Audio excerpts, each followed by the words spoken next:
They say great art is difficult to understand, but easy to enjoy. Hey, Beavis. It's hard, but it's not like hard. Yeah. Yeah. Keep it gay, keep it gay, keep it gay. Keep it gay, keep it gay, keep it gay.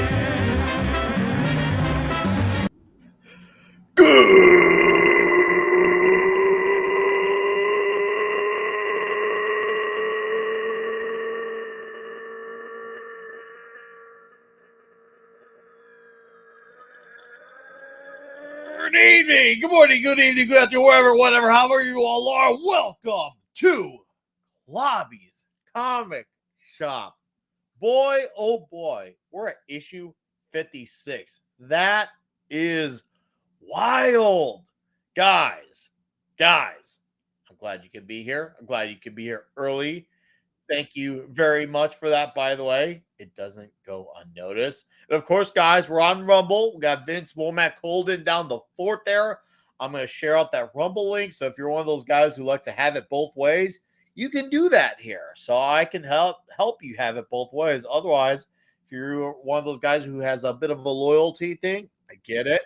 We all have our vices, but that's the Rumble link. So there you go if you want to have it both ways. But let's acknowledge our faces here on YouTube. Of course, Vince Womack, naturally. How's it going, Vince? Jonathan Conroy, what's up? Says, hey, Nick, just had a talk with my comic shop overseas. Diamond wanted his credit into, among other things, to keep on getting any other comics or things. Since he said no, they have ghosted him or cut him out of the ordering system. So, dude, Diamond's fucked. Man, that's crazy, dude. Crazy. Of course, I see Keely Chow. How's it going, Keely Chow? Deepo 101 called me late, Gary. Well, we were only, 2 minutes late, I think. This is a bad JT Kirk. What's up, JT? Red Shirt. How's it going? Just in our red shirt. Can't wait to regroup for Toxic Tuesday. I can't wait. Charles Bronson, 3 weeks of it. Only on Rumble. Just saying. So if you haven't made a Rumble account, now's the time if you want to do it because it's so much more toxic on Rumble only. What's up, Stephen M. Kellel? And yes, guys, we are definitely we're talks with classic comics. You've been asking, and we're finally going to do it. Classic Fantastic Four issues 266 and 267 from the John Byrne run, which is something I've said many, many times. I've admitted to never reading, but now that I've read these 2 issues, all I can say is I'm going to commit. This is a new marriage. This is a straight up honeymoon type of marriage. But I think you guys don't care about my marriage, even though I'm not actually married. But you get the point. So let's bring in our other dudes here, and we'll acknowledge them one at a time. Hi, the Common Nerd. Welcome back. What's up, buddy? How you guys doing? Yes. Sorry, I've been absent. The move to Saturday was sudden and abrupt for me, and I had Comic-Con the first weekend. I had Superman the second weekend. I had beach day with the family the last weekend, and then last weekend it was a short show, and so I had a showing, and so I didn't make it to the short show last week. But now I'm here because guess what? We're reading classic comics again. And I made it, and I mowed the lawn today, and I got all my. She felt good. Hey, I'll drink to that. This is why I started. Hey, right? This is why I started showing up to this show was because of the classic comics, and I'm like, ooh, now we're back to that. Yeah. I know, dude. This, like, I didn't really realize how big of an itch I had to scratch reading these comics. Like, well, now that I've actually done it, I'm just like, holy crap. I need to do this, and I need to do this more. So, yeah, here we are doing it, and it feels really damn good. Just saying, like, really damn good. But, hey, happy you're here, bud. Welcome back. You have been missed. Hi, Pablo. And he's on camera again 2 weeks in a row like we had him last week. Howdy ho! You know, I have been doing that without the camera almost 5 years. Nobody was seeing it, but yeah, I always did that. Just a reflex. I don't know, but hey, it's instinct. Yeah, exactly. If I'm going to be a nerd, I'm going to be a nerd full on, right? Also, Nick, for that itch, maybe using shorts will help some ventilation. Well, not the shorts. Yeah, you said you had an itch. Some Oh. ventilation will help. There's a fact about, especially if you work with ovens or you work working metal or something like that. You might have a high level of testosterone, but your sperm count will lower drastically because there's a reason why your balls are out of where the rest of the organs are. They need a cooler temperature. Normally, they need to be a degree lower than most of your body to be able to produce sperm. So if you keep hitting them all the time, I mean, well, you will have problems. So you better get a fan in there, something like that. This is not what I expected to do. Sorry, you went so hard on that itch that I was like, underneath this desk, okay?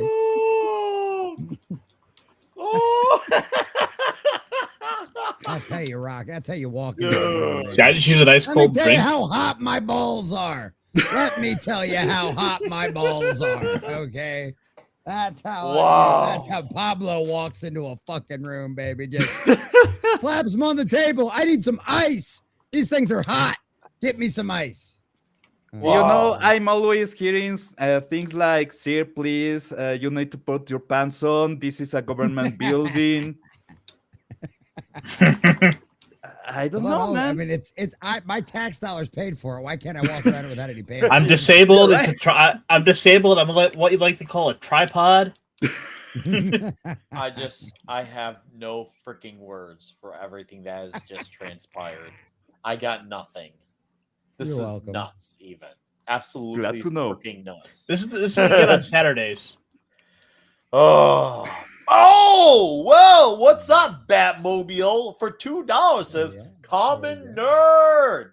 Thank you for that. And yes, it is great to have Common Nerd here. And we see Subhuman 84. He says, if I told you that I bought John Byrne's entire run of Action Comics Superman and the Man of Steel miniseries, what would you say? You're nuts, but please, I don't want to change anything about you being nuts. So good. Keep buying the comics. Keep enjoying the comics. Now, I know that run is a bit, I would say, controversial, but there are some split opinions on it. So, but make up your own mind. See where you're at on that. I want to hear your thoughts, inevitably. And, of course, King Conan by Crumb. What's up, dude? Then JT Kirk for $2 says, here's Nick Weiser's Balls fan fund.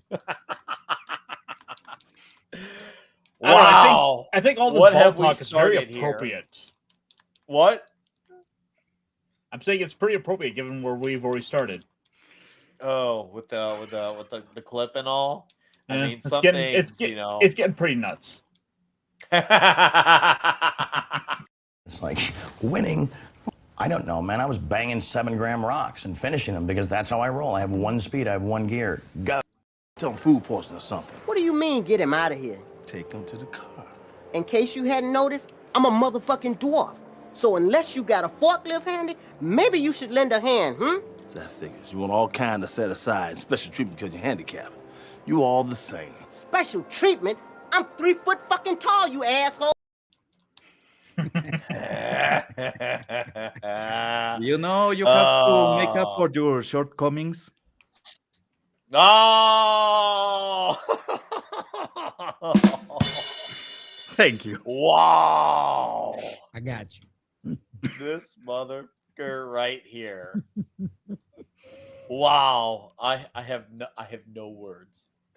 Oh, I want spaghetti now. Saying this, like, for my youngest's birthday when she turned 10 a few weeks ago, she is like, can we order like a bunch of spaghetti? I'm like, yeah, of course. And it was great because I didn't realize like how much they load in a tray, like a family tray.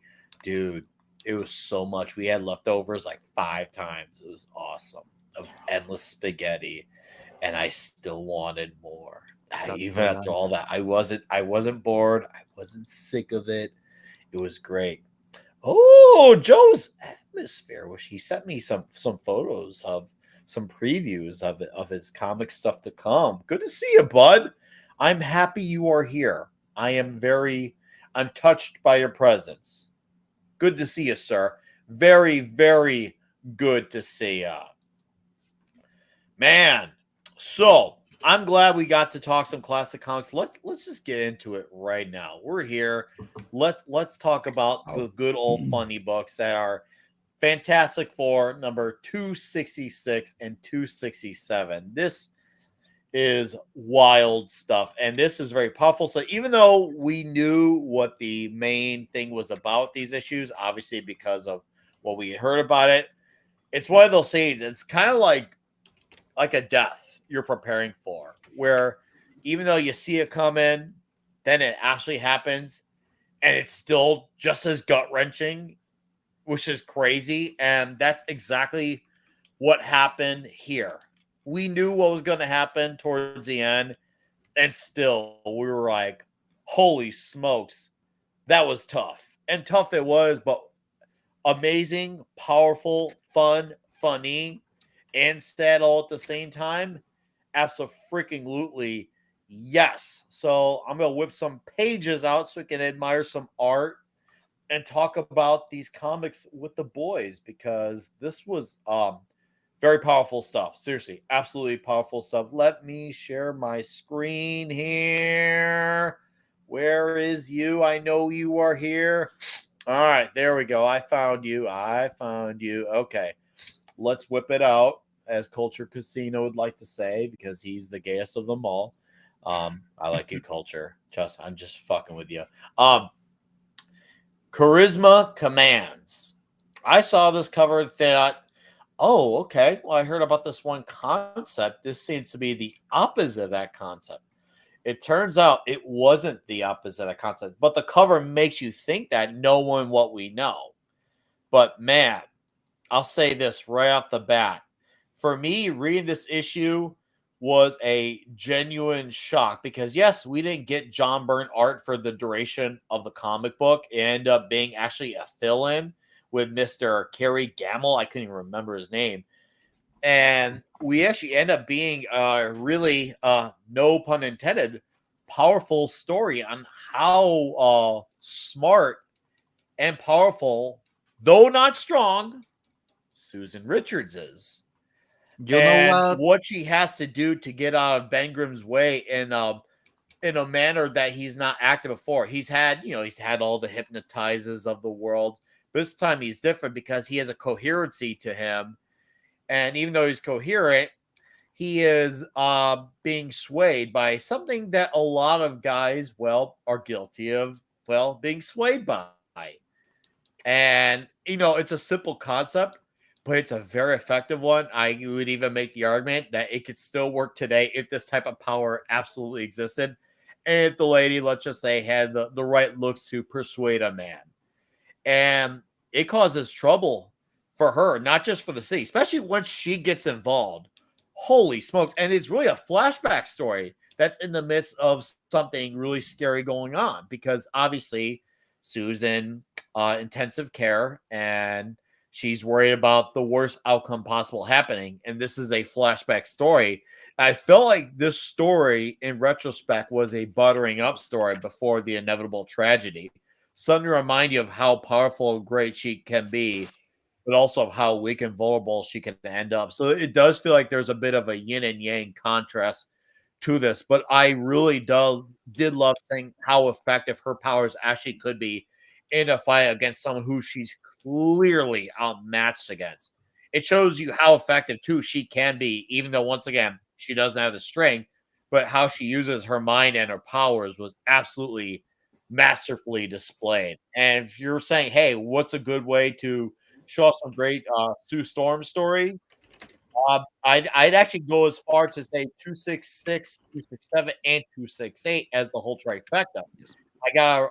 I will be ready to talk 268, but knowing what I know now of that going into it, I'm like, okay, this is definitely a definitive type of story for her character. But I'm gonna pass the baton on to Ironcaster on 266.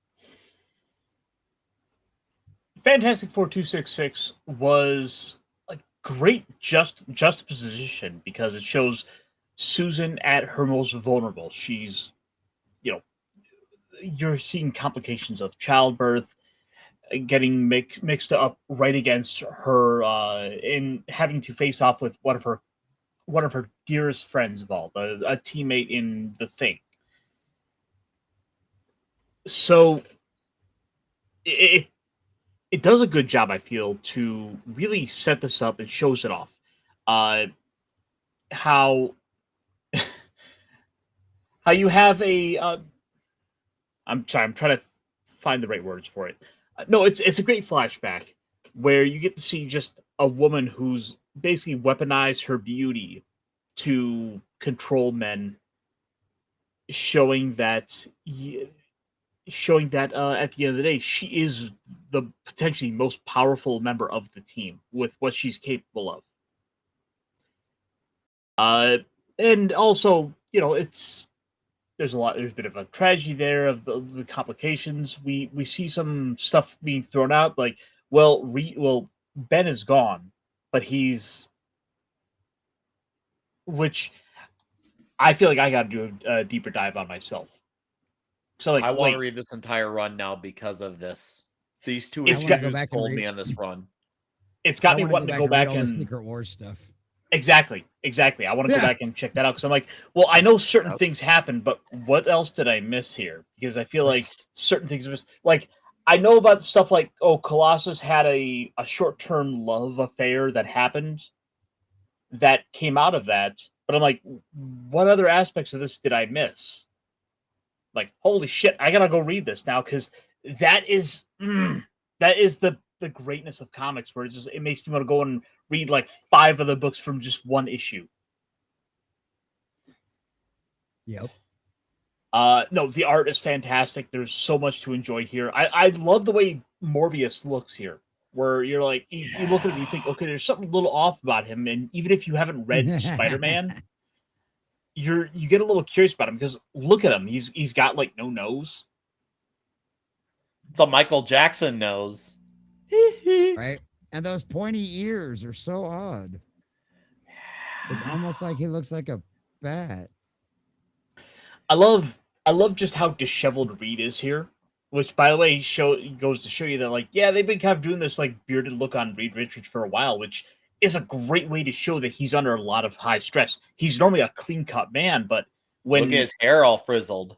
When he's up against the clock, when it works so well to show off how high stress he's under. And also, by the way, the build up to charisma, to the big reveal with her.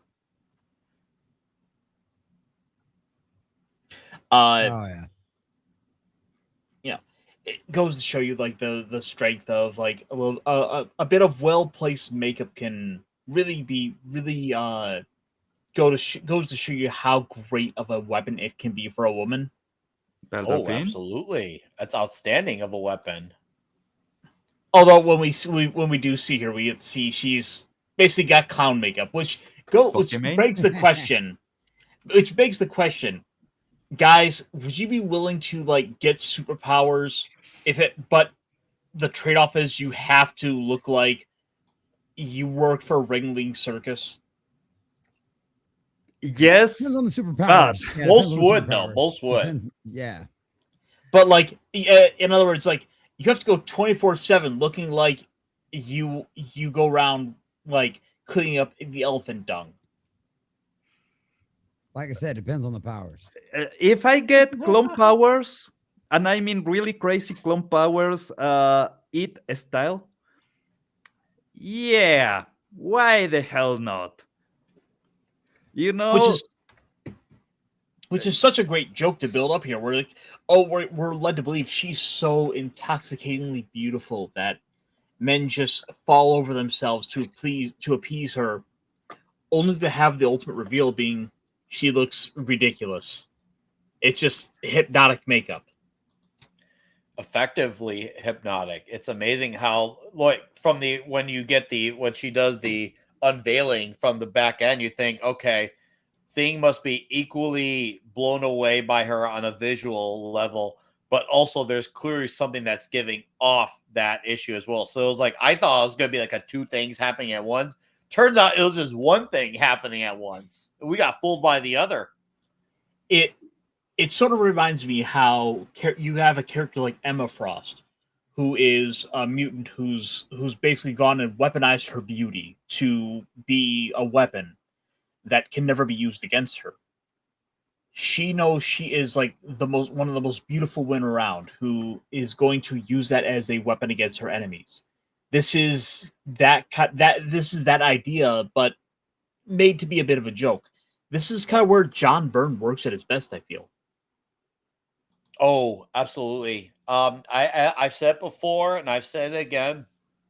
I like it when he's got someone else inking his own art. I think he was doing his inking, so I do think, obviously he wasn't doing the art on these particular pages, but as a storyteller, as far as the writing goes, man, Byrne was nailing all the emotions with the story. He nailed the voices and then some with this story too, and his flow for the story.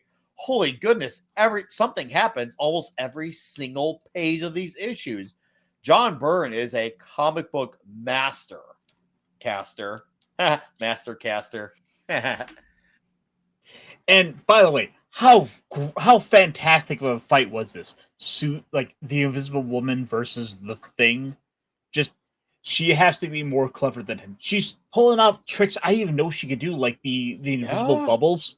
Like, for as little as what I feel like little of the Fantastic Fours I've read, which is all of the Kirby era. Yes, this was a little trick she pulled off that I had no idea she was capable of. But you think about it, it's like, oh, that's a fantastic technique she could pull off, where she could just basically instant marbles on the floor where you're gonna be tripping on your ass. Yeah, no, it's actually like really smart when you think about it. It shows you how creative you have to get to give Sue, I guess you could call whatever you want to call it, of a chance of not a fight, but trying to escape. Well, as she said, how do I do this without us trying to kill each other? She's trying to figure out that balance. And this was very smart how this was all executed, because, yeah, once again, she's clearly outmatched, like, almost night and day in terms of strength. So she has to not only be smart, but she also has to be quick about her smarts. She has to be very quick, because Thing is fast and he is a brute, and brutes aren't going to always be thinking, especially with him not being in what is a clear head, but not a clear head at the same time. He's clear and he's level-headed enough where he can keep his emotions sane, but he's not clear because, well, he's still under the control of a lady who just makes him look more sane than what he actually is for the wrong purposes. I mean, yeah, it goes to show you, like, if he just gets his hand on her, like, the fight's over. She has to fight smarter, because she cannot go toe-to-toe with him, which makes it such a great matchup to see happen. Yeah, and it's something you would never think in theory would be a good, entertaining match at all. Once again, it shows you it takes a really damn good writer to, like, sell you on this concept. Because one of those things, when you hear about it, like, really? I don't know about that. Like, I don't think that's going to be something I'd be entertained by for an issue. And then reality happens, and you're like, oh, wow. This reminds you of the time when Hawkeye saved the Avengers from the Collector. And you're thinking, hold on, Hawkeye saved the Avengers from the Collector? Oh, yeah, he did do that. Hawkeye did. And I'm talking like the powered ones, Thor, Vision, those type of characters. Hawkeye did. I think it was Bill Mantlo who wrote that issue. I think it was Bill Mantlo. I'll get back to you on it. But it's crazy to think, wow, I'm actually sold on this concept. I don't think almost any writer today, almost, I have to emphasize almost, I'm sure there's at least one who could be this creative with taking a character like Sue Storm and trying to make her match up somewhat to Ben Grimm in the showcase of power versus strength. Mm-hmm. This is a, dare I say, an intelligent read in that regard. No, it's a great story, especially considering this is just a flashback, just to ultimately tell a story where we can get to see Sue Storm having to face off against the Thing, where he's kind of put in this more villainous role. Yeah, it's so entertaining. It sounds like you've said your piece then. Yeah.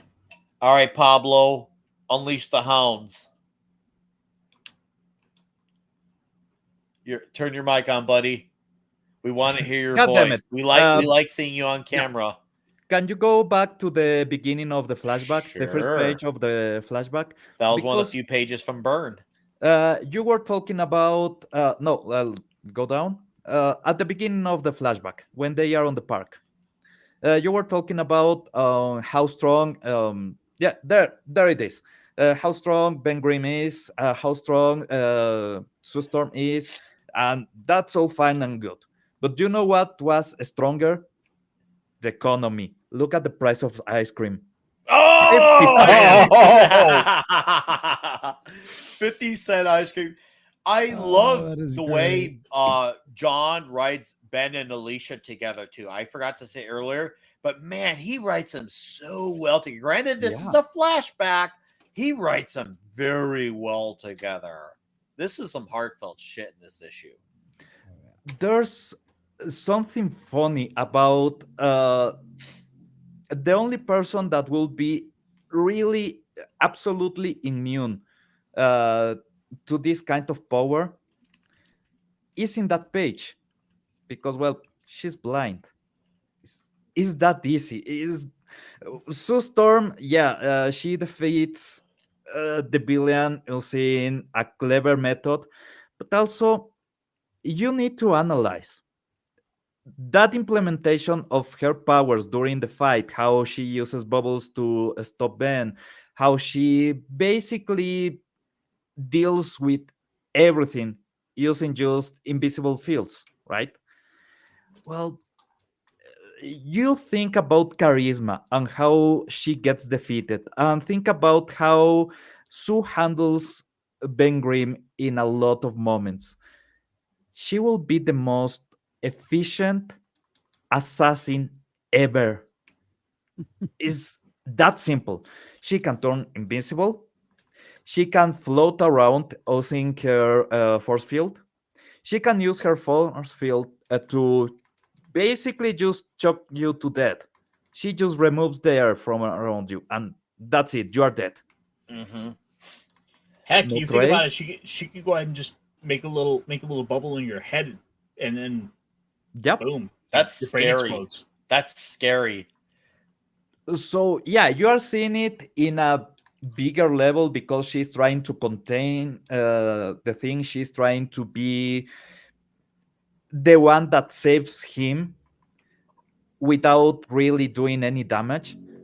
But if she wanted, that fight was over really, really fast.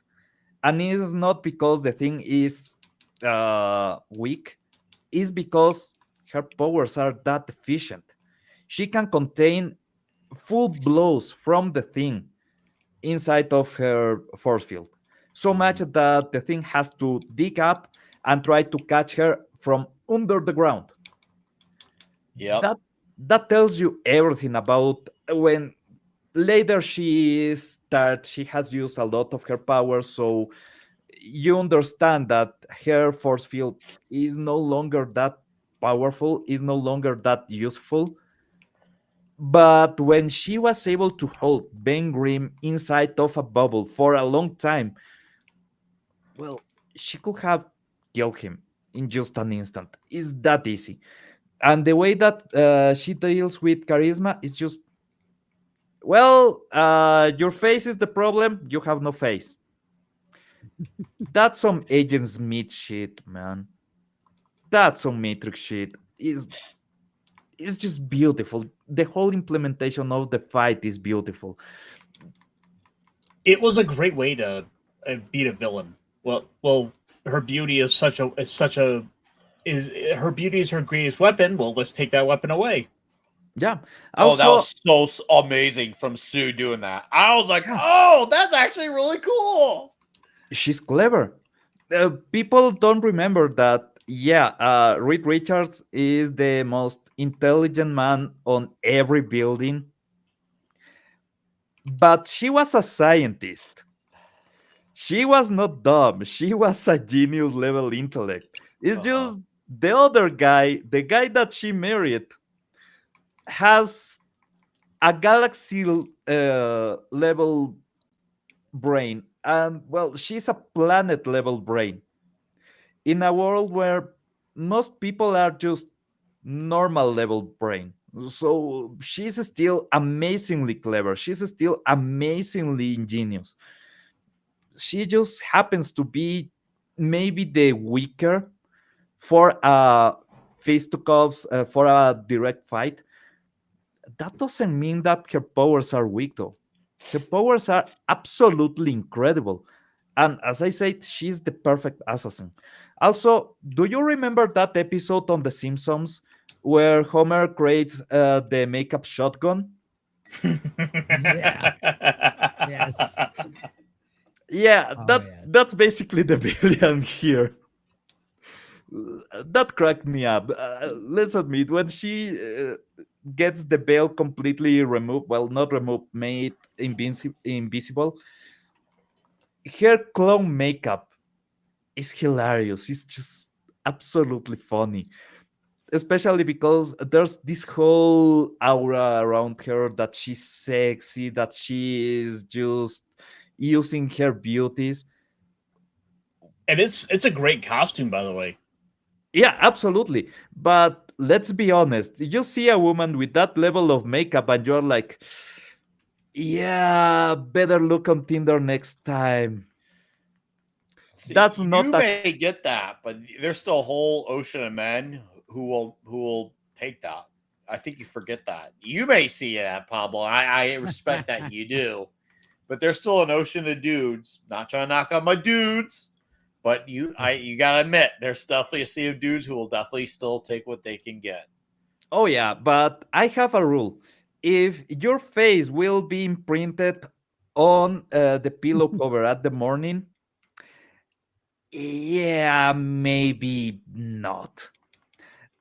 If you need to go to a hardware store just to get the materials to reconstruct your face every morning, I don't have that kind of money. I don't have that kind of time. And let's be honest, I don't have that big of a supply of paperbacks.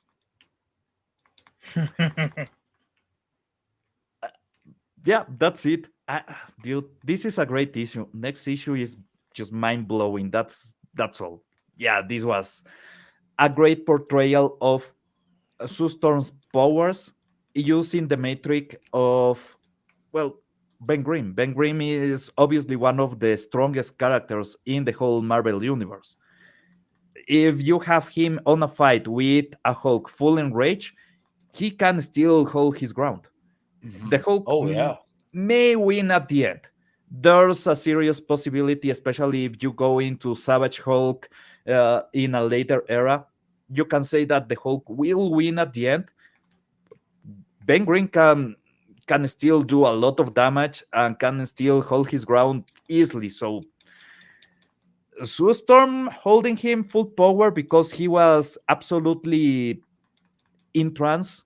He was not holding back. She has fought the thing in several occasions before, but this is the thing trying to kill her, and that's another level. And she holds her ground. That shows you how strong she really is. All right. Well, what's up, Das Wolfen? How you doing, John Platt? Nice to see you here, gentlemen. Thank you guys for dropping by. I love seeing this. And we got some fairly active chat on Rumble too. I like that we have it both ways here. That was wonderful. Common Nerd, sir, you are back and you're back with a vengeance. So let's hear your thoughts. No, I really like this issue. This was a lot of fun. This is the part that one of the things that I actually really liked. I liked the little backstory on the supervillain. It wasn't a lot. It wasn't crazy, but it was also completely and totally like reasonable, especially like it was even reasonable for like a comic book, like villain origin story, if you know what I mean. Like it was believable. Like, it's like, oh, did you know about, especially when you're working like, people that have worked in like the cosmetic industry and stuff like that, they're all about like using pheromones and trying to mess with stuff like that. And whatever the science is behind attraction, right? So they're always messing with that. And this chick's like, I'm a crazy, like, I got like 6 PhDs and stuff like that. And I'm like, I know how to use isotopes.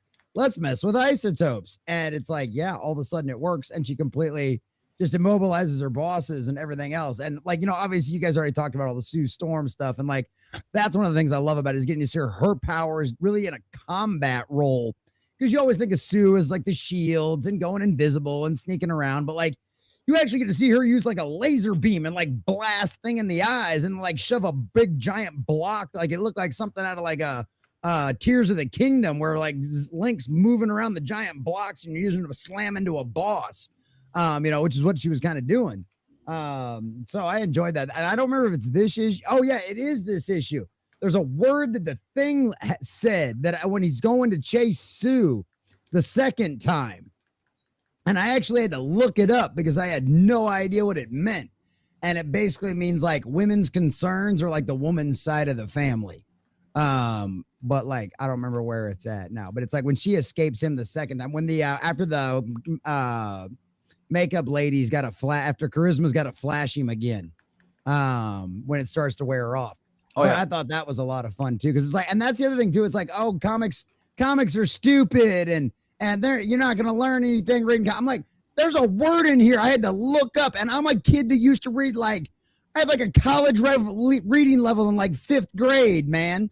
Like, and there's a word in here that I didn't know. And I'm like, shout out to like Stan Lee and Jack Kirby. And like, who was it? What would you say the writer for this one was? John Byrne. John Byrne. Shout out to John Byrne. You used a word I had to look up. So like, yeah, so there's all kinds of fun things like this. And obviously the art's classic. It's wonderful. It's gorgeous. The reason I started watching this show is just to look at all the pretty artwork.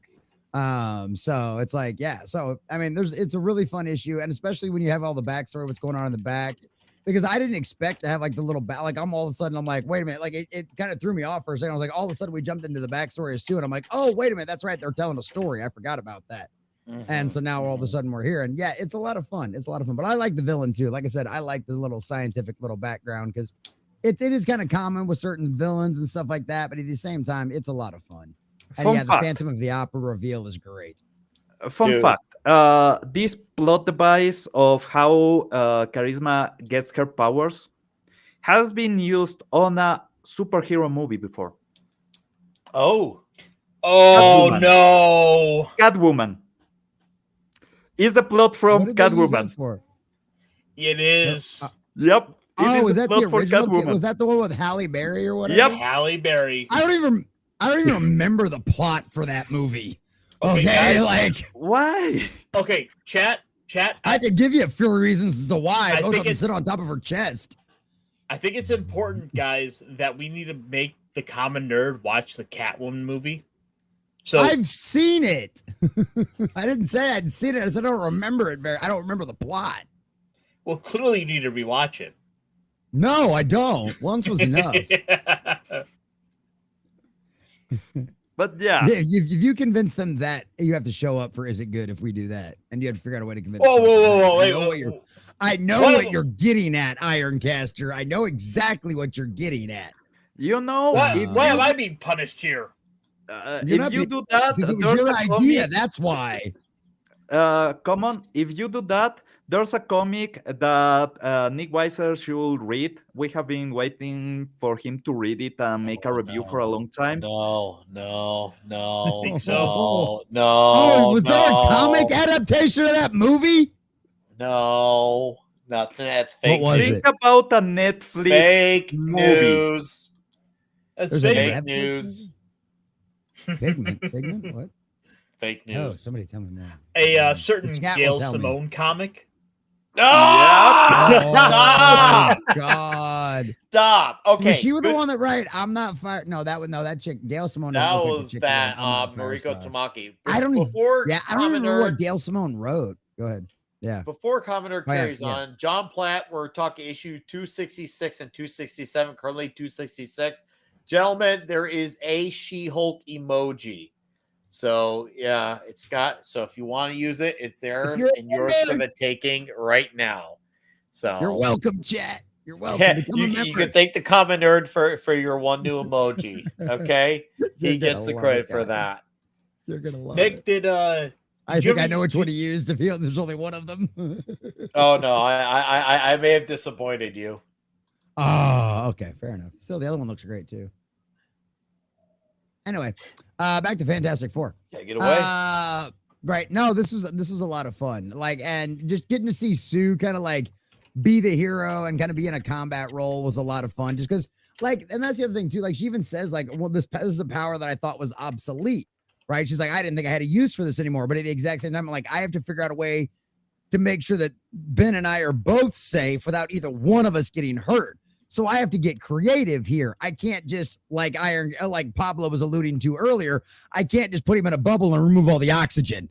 You know what I mean? Like, not exactly what I want to do. Not exactly what I want to do to Ben. You know, essentially my brother. You know what I mean? Inside the family. So it's like, yeah.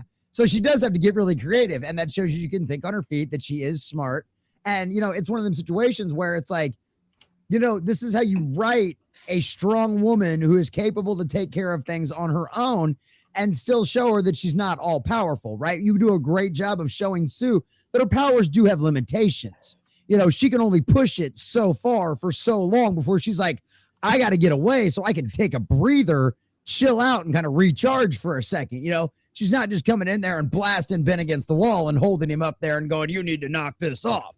You know, like, you know, you might see it other times. And more poorly written comics. And that's the nice part about this. You get to see that really well done. And this is what good writers, this is what talented writers can actually do. And this is why it's so worth your time. If you've never gone back and read a lot of this stuff from these guys that are the greats, that are the legends, that the people nowadays couldn't hold a jock strap to, or of, you know what I mean? Like, this is why you go back and read this stuff, because you can have these characters that are so well written and they do it in such an intelligent, well done way. And so, yeah, this issue is just, it's wonderful on a lot of different levels. There's a lot of great things in this. Well, this is a fantastic era of comics to jump into, because it's got me wanting to keep going. Like, what's going on next? Like, what's going on with the baby? Yeah, I've already got the next issue pulled up. Mm-hmm. All right, real quick, what's up? The Tetrarch of Apathy. Hail all. Sue ran her family's aerospace biz after her parents died. True. And Reed didn't have a business degree. She probably instituted licensing as to fund the FF. Nice to see her brain power. All right. Yeah. I like her closing line at the end of this issue. Oh yeah. I thought that was hilarious. Oh, I don't know that I'd call it all that silly, Alicia. After all, you could say that charisma was cosmetically aware. Alice was like, oh, dude. That was and so what's good. Up, Reed by nature? Hey, Reed.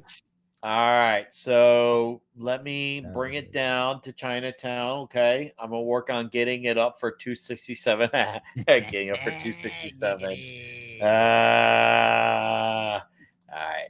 Maybe you just need to relax, get some smooth music.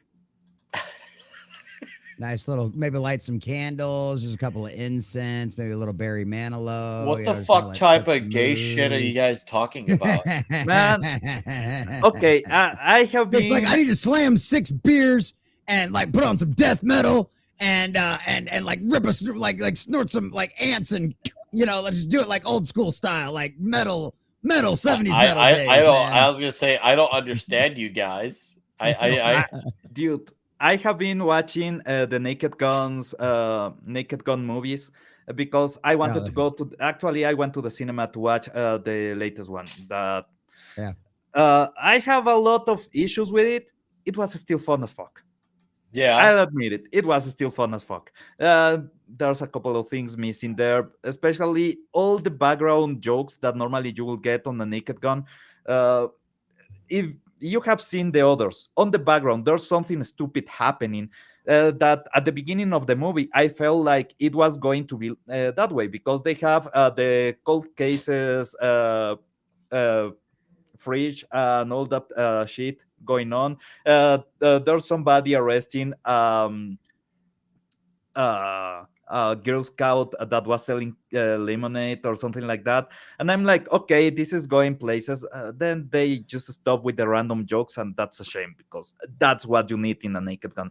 But Naked Gun 3 1/3. There's that 3 joke about yeah. There's that joke that well, obviously the character cannot get it started, right? Because he left, Frank Devin left the force. He is no longer feeling manly, so he needs to regain his manhood for him to be able to make love to his wife. Uh-huh. And all the jokes that they make about it is, yeah, they are emasculating him, but in the funniest way possible. He's literally being a housewife at the beginning of the movie. And there's all the joke that she's trying to get him in the mood, get him to get it on. And he's just making all the lady excuses, and everything is, it's just wonderful. It's that kind of movie that you can use as a reference just to mess with people, because they give you so much. They give you so many jokes about, are you not feeling manly enough? What, do you need to go and clean the kitchen? It's, they had that joke there. They Once upon a time, they had lots of them. Lots of them. You used to be able to make all the gay jokes imaginable. That's why and we still do make them here. Yeah, still make the character end up manly. I miss that time. It was wonderful. I don't Yeah, think it's correct, Nick Wise, with someone passing. No, this is me. It's just no, it's this and that. So that's all. It's a change in pace. I used to actually have this right before I got on YouTube. Actually, this was actually what I had right before I got on here in summer 2020. Yeah, it was actually what I had, and then I changed into the Lemmy, and I mostly stuck with that. And I'm like, you know what? It's time to see other facial hairstyles. So, but it could come back. Lemmy could absolutely come back bigger, longer, and stronger. I will never rule that out. But yeah, it has definitely been funny to see the reactions to it. That is voice Soiten. Whoa! The Common Nerds just became a member. Whoa, dude, you're a member. I mean, what do I do? We're like talking about his member. I know. I mean, he's like, what? No, I gotta look at this here. I gotta look. All right, I gotta get this up, and I gotta take a longer look. Longer. All right. Why is my screen being retarded? Sorry, guys. My screen is absolutely retarded, and I don't know why it's retarded. I'm trying to see what kind of member he is, but it won't let. It won't let. It's just the low one. It's the bottom. Balls. Oh, you're a balls to the wall member. No, whatever the smallest one is. Wait, I thought you were an elongated member. No, whatever the smallest one, the smallest member you can find. Yeah. Well, the Common Nerd has become a balls to the wall member. Well, thank you, sir. I appreciate you contributing with $1 in stripper money. That is absolutely greatly appreciated, you, sir. You guys are awesome. Small balls. So do you. Yeah. Oh, yeah. Balls to the wall. Thank you. Marvel's I did not. It seems like some people are in the range of it was okay to pretty good, but I didn't see it. I have no intentions of seeing it. I like my life, and I like actual Fantastic Four comics. So before we get to issue 267, we're gonna look at some great memes that Deeple 101 sent, because, well, he takes the time to get it up for us, and the least we could do is whip it out to the world to see. So let me get it up. Hey, Reed, have you seen Sue anywhere? I've got no idea where she could be. Wow.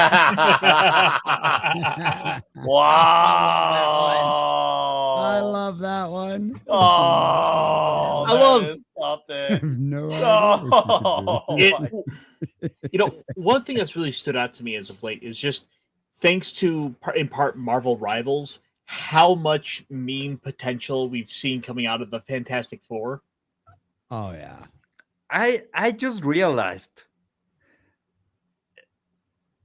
Yes. Mr. Fantastic and Sue Storm can go into any place and do anything they want because she can turn herself invisible. But not only that, she can turn Mr. Fantastic Dick invisible. So Mhm. Wow. And You're not wrong, interesting. sir. Oh man. Okay, I'm gonna acknowledge this. Help! I'm about to fall. I'll save you. Me shoot ropes, man. No. And then I have issues. I've seen this one. Always a goodie. All right, which one of you degenerates likes hand holding? Absolute degeneracy. Yeah. How could you show this, Nick? For shame. And to show off from last week, because yes, we were on limited time. Lord forgive me. My fat ass thought this couch was a pizza. I thought it too. Oh, yeah. dude, First time I saw wish that was a pizza. absolutely. Oh, It'd be a huge pizza. Dude, great news. I am finally eating cheese. Small amounts, Yay. but I'm finally eating cheese. That Go ahead, means Pablo. in like a month, I'll Yeah. be able to eat pizza. And I'll do it here on dude. camera. We need Amazing. all right, guys, I think for that we need to have a pizza celebration on that stream. Absolutely. Yes. Down. Let's go. Let's freaking go. Let's do it. Oh, let me know the date, and we're gonna come big time. Okay, it's gonna be huge. Oh, yeah.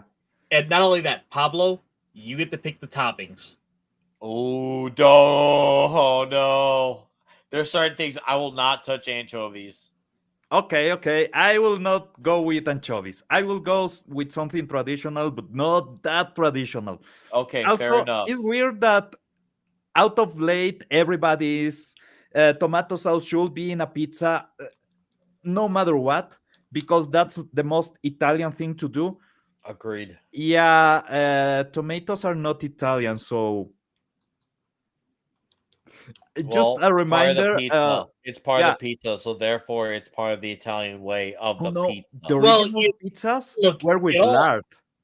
What happened was America took pizza and made it better. Yeah, no As kidding. we always I do. cannot discuss. That's absolutely true. Yeah. All right. I got to acknowledge these last two memes, and we're acknowledging a Rumble rant. Me biting into a chocolate chip cookie that turns out to be, actually, I'm going to be fair here. Even though that would bum me out, oatmeal raisin cookies are actually damn good. Yeah. I said it. Stuff. They're damn good. Yeah. He was winning, and I got mad. Whoa, my. Now that we see card games, wait a second. That is fucked. Oh, that was great. And then fried chicken.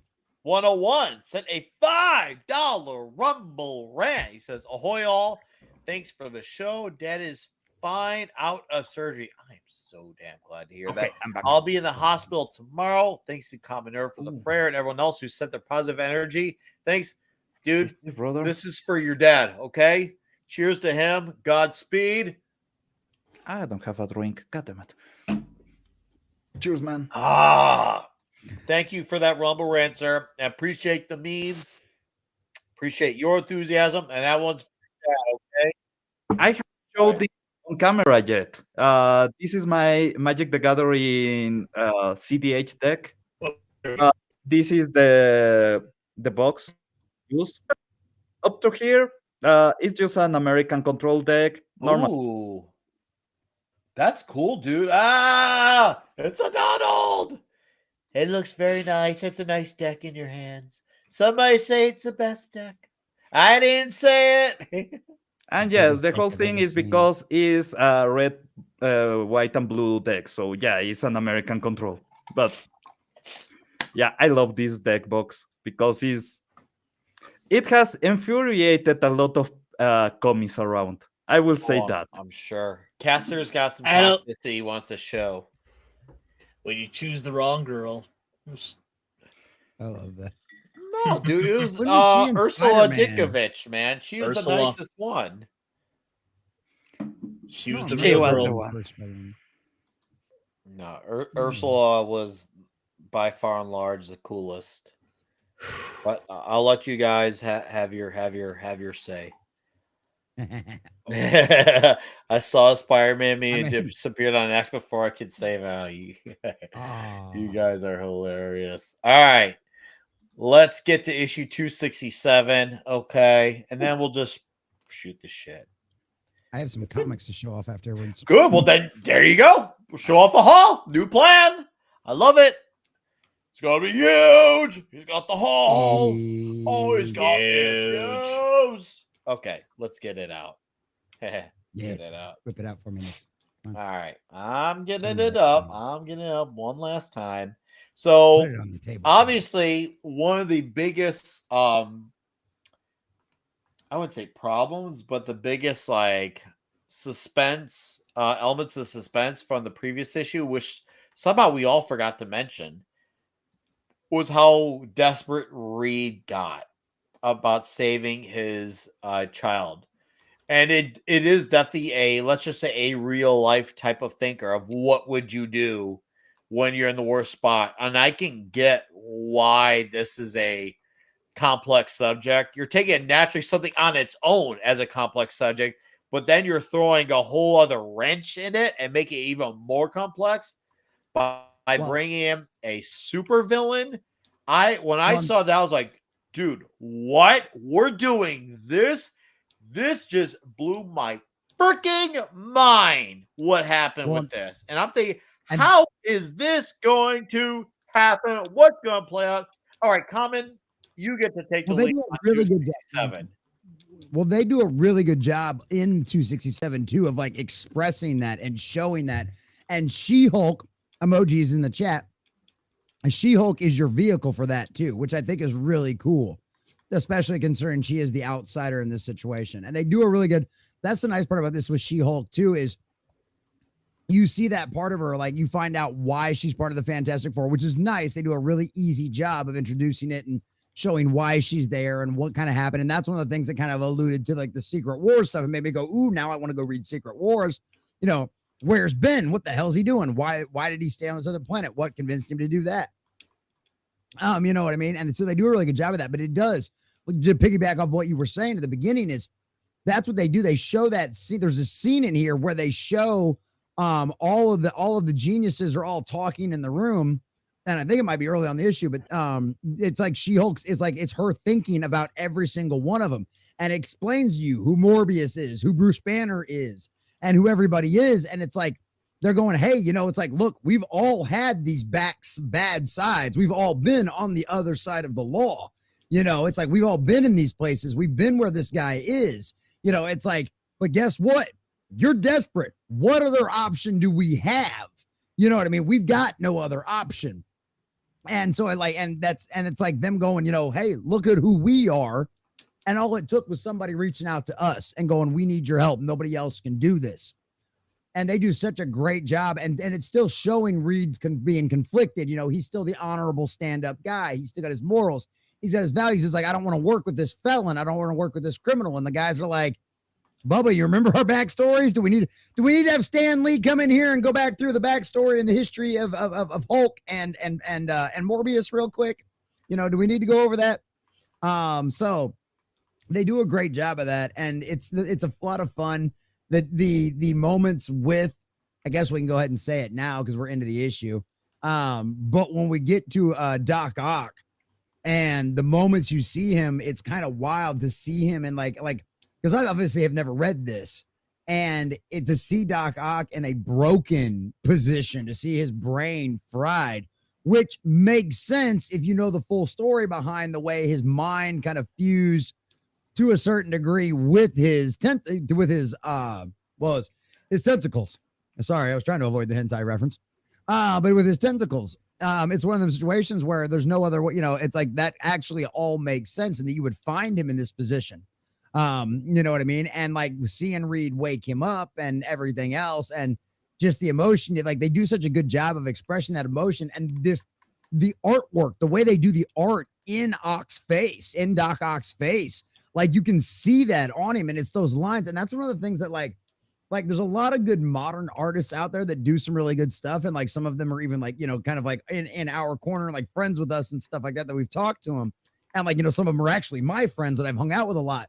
But man, the details that they used to put into some of these hand drawings and the facial expressions and how deep, and like it's like you could tell these were artists that had really honed their craft and really trained it really well, because you see all of the emotion on Doc. You see even though he's wearing glasses, you see the blankness behind his eyes, that he's not all there anymore, that something's missing, that something's broken inside of him. And they do just such a great job expressing that in his face. And then just those few moments later, all of a sudden it's the same face, but now all of a sudden the light's back on, and you can see that in the art, in the face.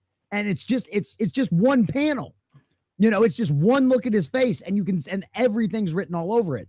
And that's just, it's so well that you can this is why you go back and look at this stuff, is because you can see how the masters do it.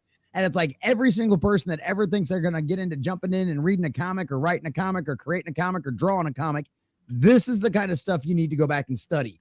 This is what you need to spend your waking hours consuming, this kind of stuff, and going over it in detail and looking at what these masters did and looking what they were able to pull off with just such few panels and such limited resources they had at the time, and what they could give you. And it's phenomenal. And then I think we'll wait until maybe like a few other people have talked before we get to the absolute like soul crushing, devastating way this comic goes out, because the fight between Reed and Ock, once he goes, I'm a villain again, because of course that had to happen. You know what I mean? Like, you weren't going to get, it wasn't going to be that moment in Spider-Man No Way Home where, you know, he's all good for quite a while. You know what I mean? It was like, no, this is classic comics. Doc Ock's going to be Doc Ock before this is all over. And he comes back. And and the way, and you get to see Reed's intelligence really put on display in this, in the way he deals with Doc Ock, not only in the fight, but also the way he deals with him in the psych ward, you know, in the nut house. And so, you know, and, you know, make institutions great again. But it's like, it's one of those, you see, you know, and that's one of the things, and it's very subtle. You know what I mean? Reed doesn't have to walk in the room and tell you, I'm the smartest man in the room. Oh, you've been working on this problem for 6 months. Let me come in here and solve it in 5 seconds. You know, there's none of that arrogance. There's none of that nonsense. There's none of that garbage you would think you would normally get from a character that we know is the smartest man on the planet and all of that kind of stuff. So it's one of them situations where that writing and the way they do that with the dialogue, they show it so well, and you automatically know how smart the guy is without having to have it dumbed down to you. You know what I mean? So, and yeah, obviously, you know, Stan Lee always has this thing where they introduce characters, and you have that where it's like, in case this is your first comic and you don't know who Reed Richards is, hey, here's your quick little blurb that he's probably the smartest man on the planet, or in this case, probably the smartest man since Einstein is what they call him. You know what I mean? Which, anyway, you know, everybody knows Einstein. So it's like, oh, wow, okay, he's up there. But, you know, you don't see him telling you that. You know, it's the narrator telling you that. It's the dialogue expressing that to you in a very subtle but very obvious way. And so I could do this all day. It's just like with the last issue, because there's so many layers that they put into this comic. And that's why it's like the idea of comics not being a proper art form or not being a proper storytelling format clearly tells me you've never done it. You've never done anything with a comic other than look past the cover. Agreed. You know what I mean? Strongly agreed.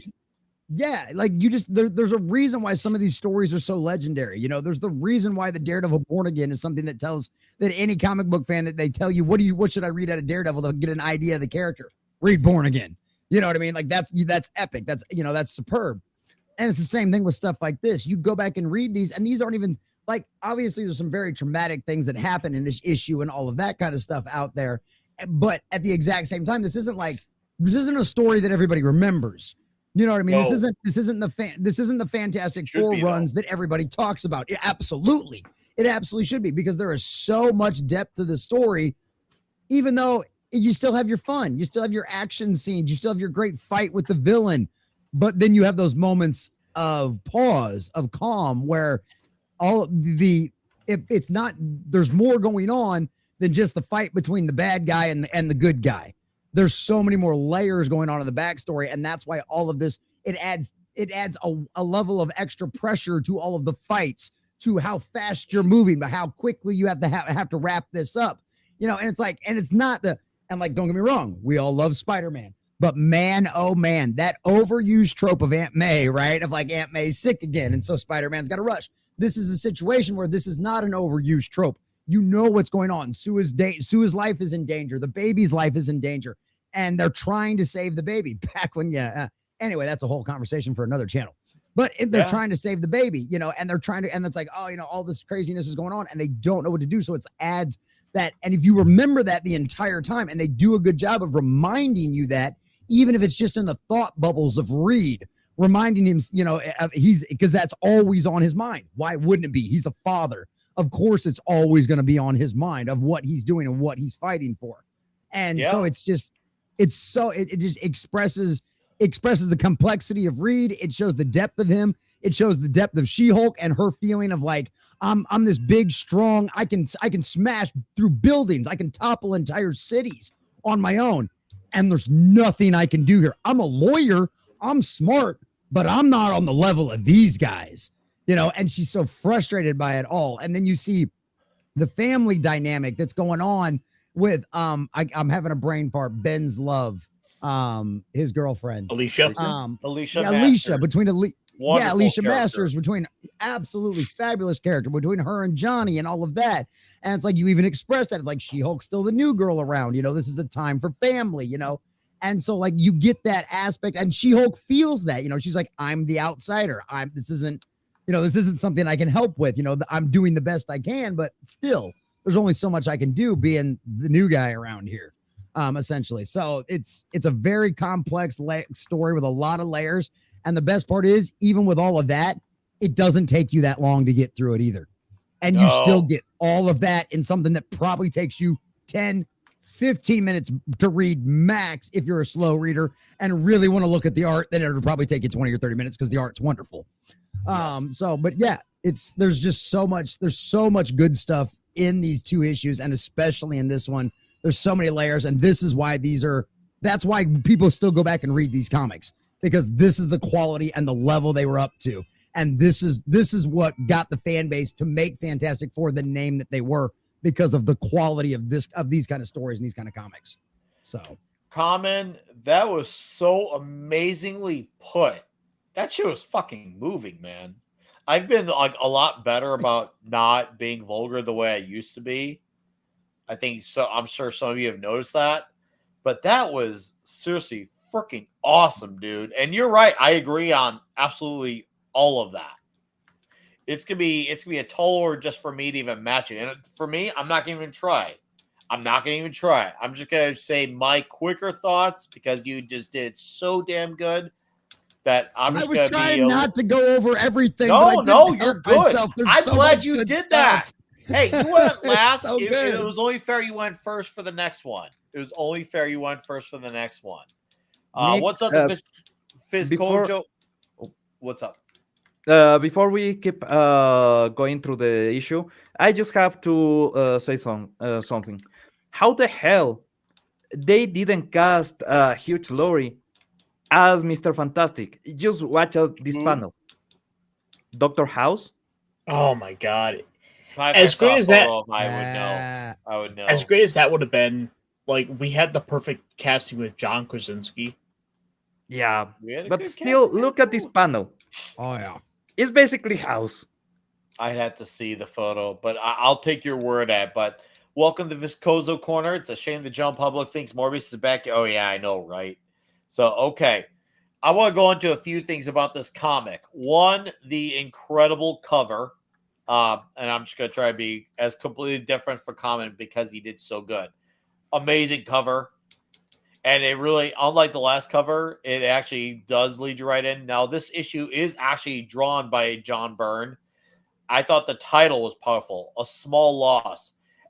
Definitely foreshadowing, because that is a small loss in the literal sense, but a devastating loss in the everything else type of sense. The dialogue is powerful. I really feel the love between Reed and Sue in this issue. Absolutely moving, absolutely heartfelt. It was touching. It really was touching. Like, romance movies could actually take a nod or two from comic books and how to do a genuine marriage between two people whom love each other. It was shocking how powerful this was. I love the addition of characters from the Marvel universe: Walter Lankowski, Michael Morbius, Bruce Banner, Otto Octavius. I also love the continuity. I'm shocked none of us have brought, but I know we maybe mentioned a little bit about Secret Wars, but there's stuff that ties back into I was gonna say 251 to 256 from those issues. Secret Wars. This book really makes you feel like there's all this glue that's all connected together. And yet, even though these are the first two issues of this Byrne run, I don't feel the least bit penalized just for jumping in cold for these two issues. I jumped into a very fixed situation. I felt up to speed, and not once was I lost, and yet not once was I not engaged. I also love the suspense of this story. The building of getting from Ock's tentacles to Doc Ock himself. I actually felt tension really like that. It reminded me of when we started to see his tentacles come to formation in Spider-Man 2 a little bit. And seeing that whole, like, him going from the way he was at the institution to the way he was by the end of his issue, everything about that whole scenario was absolutely, I felt tense reading that. I was like, holy crud. Doc Ock feels like a genuine threat to me again. And that's scary when a guy like that, who's obviously formidable, but he's not like Thanos or Galactus or Magneto.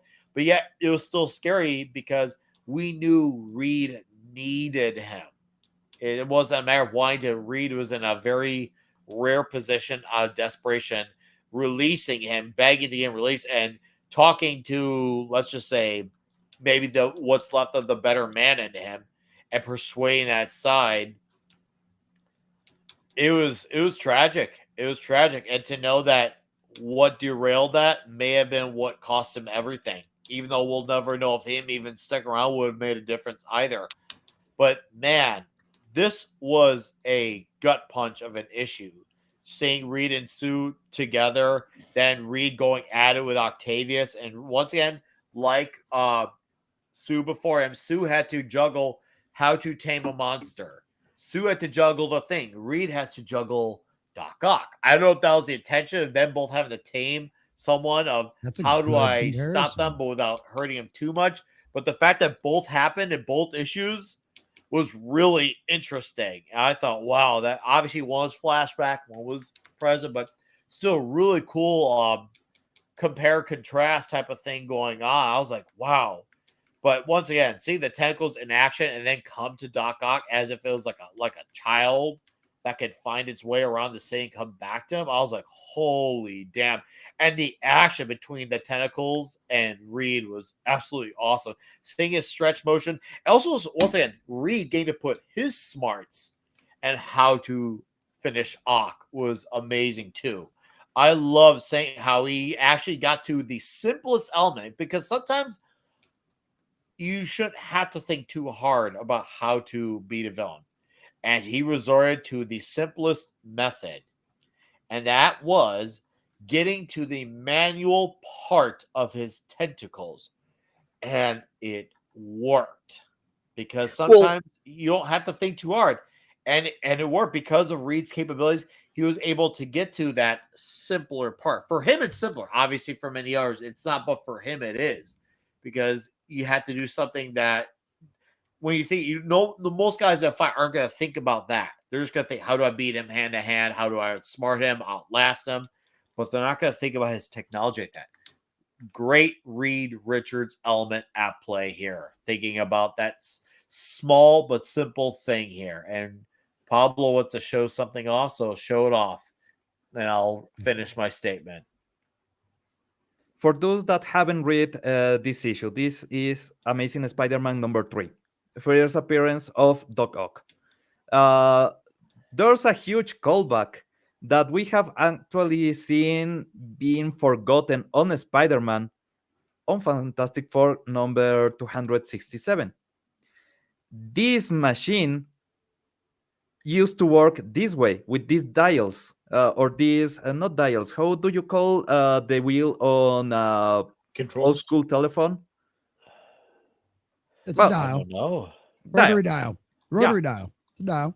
So this is how he originally used the arms, and yeah, this is in the first pages.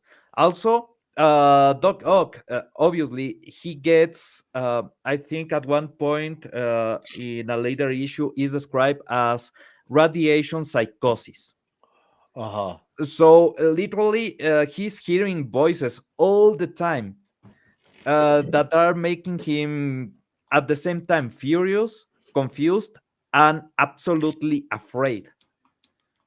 That's why he becomes this persona, this supervillain persona, because he's all the time hearing these voices that are moving his thoughts into the worst place possible. One side is trying to actually get him to off himself, and other side is trying to get him to off other people. So it's a confusing state of mind that he's all the time, right? Uh-huh. Both things are callbacks to the origins of Doc Ock that we haven't really seen being touched upon on Spider-Man. No, But that's they cool that Byrne did remember, that.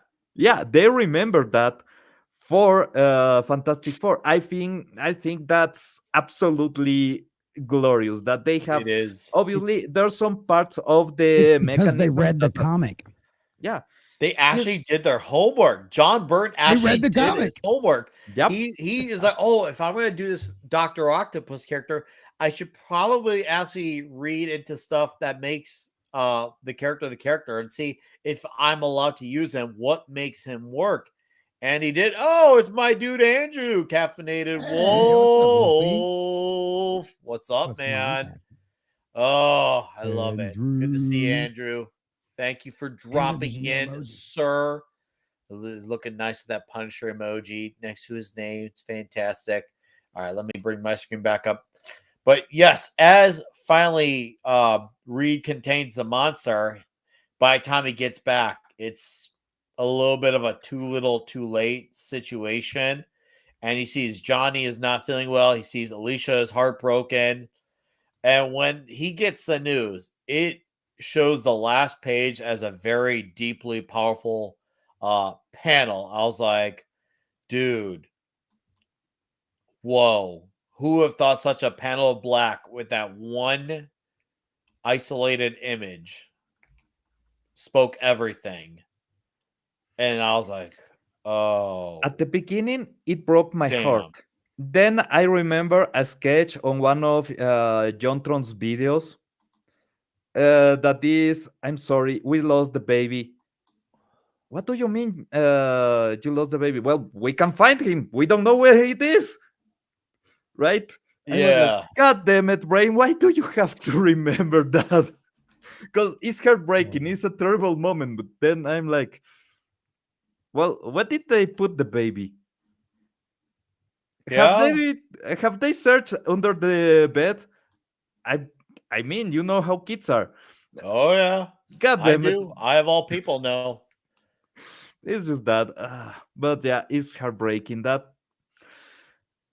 maybe I have read some comics that have really serious, really painful moments, but it's the composition of the page that works so great in this. That's what Because adds to it. It yeah, is that isolated image.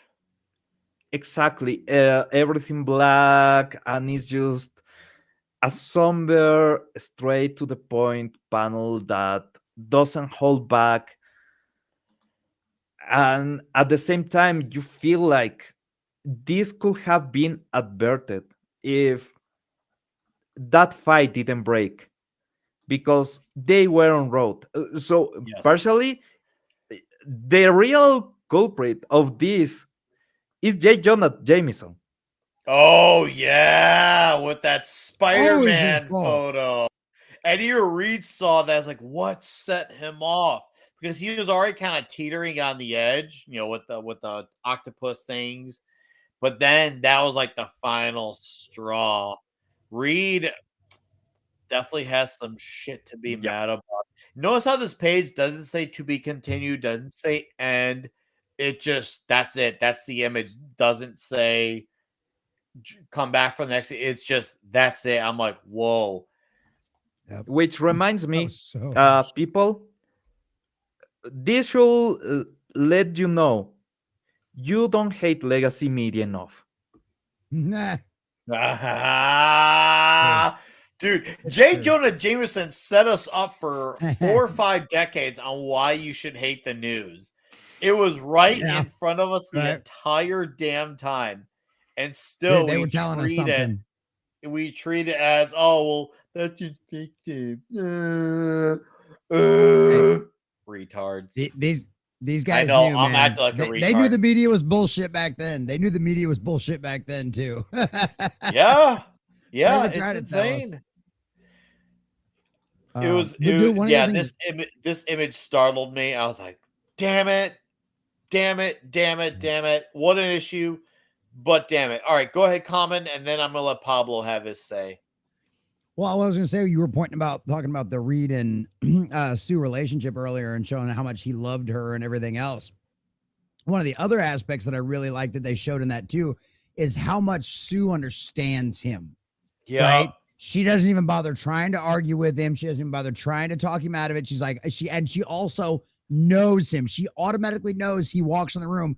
There's something wrong, right? There's something wrong. You're about to do something stupid, and there's no way I can talk you out of it. You know what I mean? She's like, just go, please try to be as safe as you possibly can. I love you. And like it's such a positive relationship that they have. It's such an understanding, mutual respect, mutual understanding. She knows her partner really well. She knows instantly that something's wrong. She's intuitive about it. It's a beautiful aspect that they show of their relationship in this too. I agree. It's kind of weird that I'm seeing this story and then I watched The Crow, was it yesterday or Thursday? And then I'm like, in 2 stories based off of comic book lore, one from an actual comic book, the Arrow movie based off a comic, I have seen in these 2 stories in the last 48 hours the absolutely wildest shit a man will do for love when he's at his most desperate. Between this and The Crow. Absolutely. The parallels I'm saying, I'm like, whoa. How I had these 2 stories as a 1-2 punch of wild shit men do for love. I'm puzzled, but here we are. And boy, Reed, he went above and beyond. Even though he failed, you still know he tried everything he could up until he couldn't. Absolutely incredible stuff. All right. There's Ironcaster. Pablo, go on with your thoughts and what's up Mohammed said. But Pablo, go on with your thoughts, and then Caster will carry on, and then we'll do some hauls. Okay, there's something really important about the characterization for Reed in this issue. Because you see a lot of different sides that normally people forget about the character. One, he's normally this stoic, almost inhuman guy that most people will not consider friendly at all because he is on his own mind. But when he is talking about Sue and when he is talking to Sue, he's the sweetest, most loving man possible because she is his anchor to humanity. She is the reason why he still believes in humanity, even though he has seen the most terrible things. He wants to keep humanity out of harm's way. And whenever you see him acting as basically as an absolute cretin, because you know he can be out of hand really, really hard. Well, yeah, but then he talks to Sue and he's human again. That's the magic of that character. That's something that makes you believe that somebody like that can be a superhero instead of just being a egomaniacal villain, because he has something to hold that is dear, that is important, that keeps him grounded. And there's that moment when he's talking to Sue, and Sue is in the bed, and you really feel that love, you really feel that uh, preoccupation, that feeling of absolute dread. I don't want to lose this woman, I don't want to lose this baby, this is the most important thing for me. So I will go out of my way and talk to somebody that for me is irredeemable to try to save you. And that's really powerful, right? Then if you see in the conversation, yeah, he's the most intelligent human alive, but he is not an expert in every single discipline. So when he's talking to everybody else, he is talking about his competence, about his level of knowledge on this, and he agrees that he is not at the level necessary to think about a solution on this. He needs a mind that is better trained, no better, but better trained on this. And even though Doc Ock is basically for him just a monster, he recognizes that maybe he has something that he himself will never have. So he goes for it.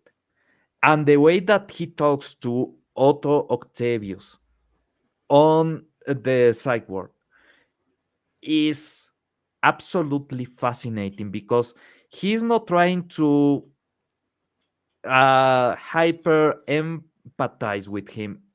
He's not trying to turn him good. He's just trying to get that bit of maybe there's some humanity left. Maybe I can deal with that. And the doctor says, you have done weeks, maybe months of progress in a minute. Because, yeah, he talked to him not as I'm a scientist and I'm the greatest thing, is I'm a scientist and I know enough to know that I don't know shit. You know more than I do. I need you. That humbling is what makes Otto think about the situation. Yeah, then he turns into Doc Ock. But even at that point, he still remembers that Mr. Fantastic doesn't have the answer, and well, maybe the answer of the puzzle is my responsibility. And even though he's on his super villain persona, he agrees to help. So he doesn't just convince Otto Octavius, he convinces Doc Ock about helping.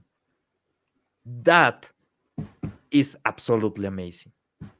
Is something that Peter Parker, Spider-Man, has tried to do in several occasions, because there's points where Spider-Man has seen through the supervillain persona and has seen the man that is just scared inside. He never reaches, though. It's impossible for him to reach. Reed Richards does, and does it with finesse, does it with class. That's admirable. That's something that makes this comic absolutely great, absolutely fantastic. They have something in common together. Yeah. Even they though they're are on two different sides, they do have a shared love somewhere in between of all this. Yeah. I just find it fascinating. That is a great portrayal of Reed Richards using both a villain and the loss of something precious to him as ways to just explore more of this character that normally you will not get. Because if you go back to the Kirby era, normally Mr. Fantastic is just an asshole to everybody but Sue. So much that he even has friction with Ben. Ben is his best friend, Ben is his pal, and he has friction with Ben because Ben is like, can you be at least a bit human? With Sue, he's all human all the time, and that's great. I just love that. This is a good portrayal of a character that I love. That's it.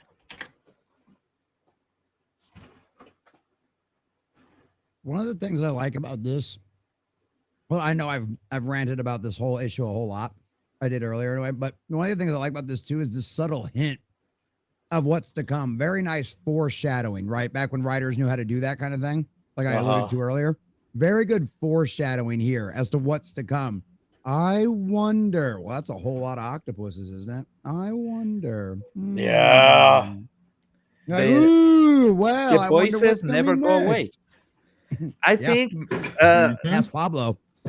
that's the solution that they found on Far From Home or No Way Home. Sorry, that when they have that scene that Peter is trying to cure Doc Ock, and Aunt May just make him rise from the floor so Peter can stick the chip and get him back to being normal. That he just says the voices are gone, and it's exactly that. He was never evil. The voices were evil. Yeah, it's great. These He were will. really incredible issues. Seriously, this 1-2 pairing was seriously like I am antsy now to read the entire Byrne run, which I look into. It's like 62 to 64 issues. I'm like, I'm gonna read them all. I'm gonna read them all, and I can't wait. I can't wait. These 2 issues were the matches I needed to light the fire, and the fire is burned bright because of this. But I think Caster's ready for something. Pablo, are you good here? Yep, absolutely. All right. Well, then, Caster, fan the flames further. No, you're totally right, because this is ultimately there's a big fight here that happens that I didn't think I needed, but now that I saw it, play out in the comic book, I realized I have needed all my life, because to have Doc Ock and Mr. Fantastic going toe to toe against one another is just one of those battles that just feels like a perfect pairing that I never thought about.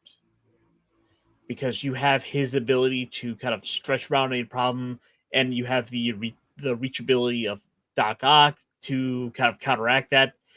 That works in such a great way that I didn't think about. And those two work so well against one another because they're both these super intelligent characters.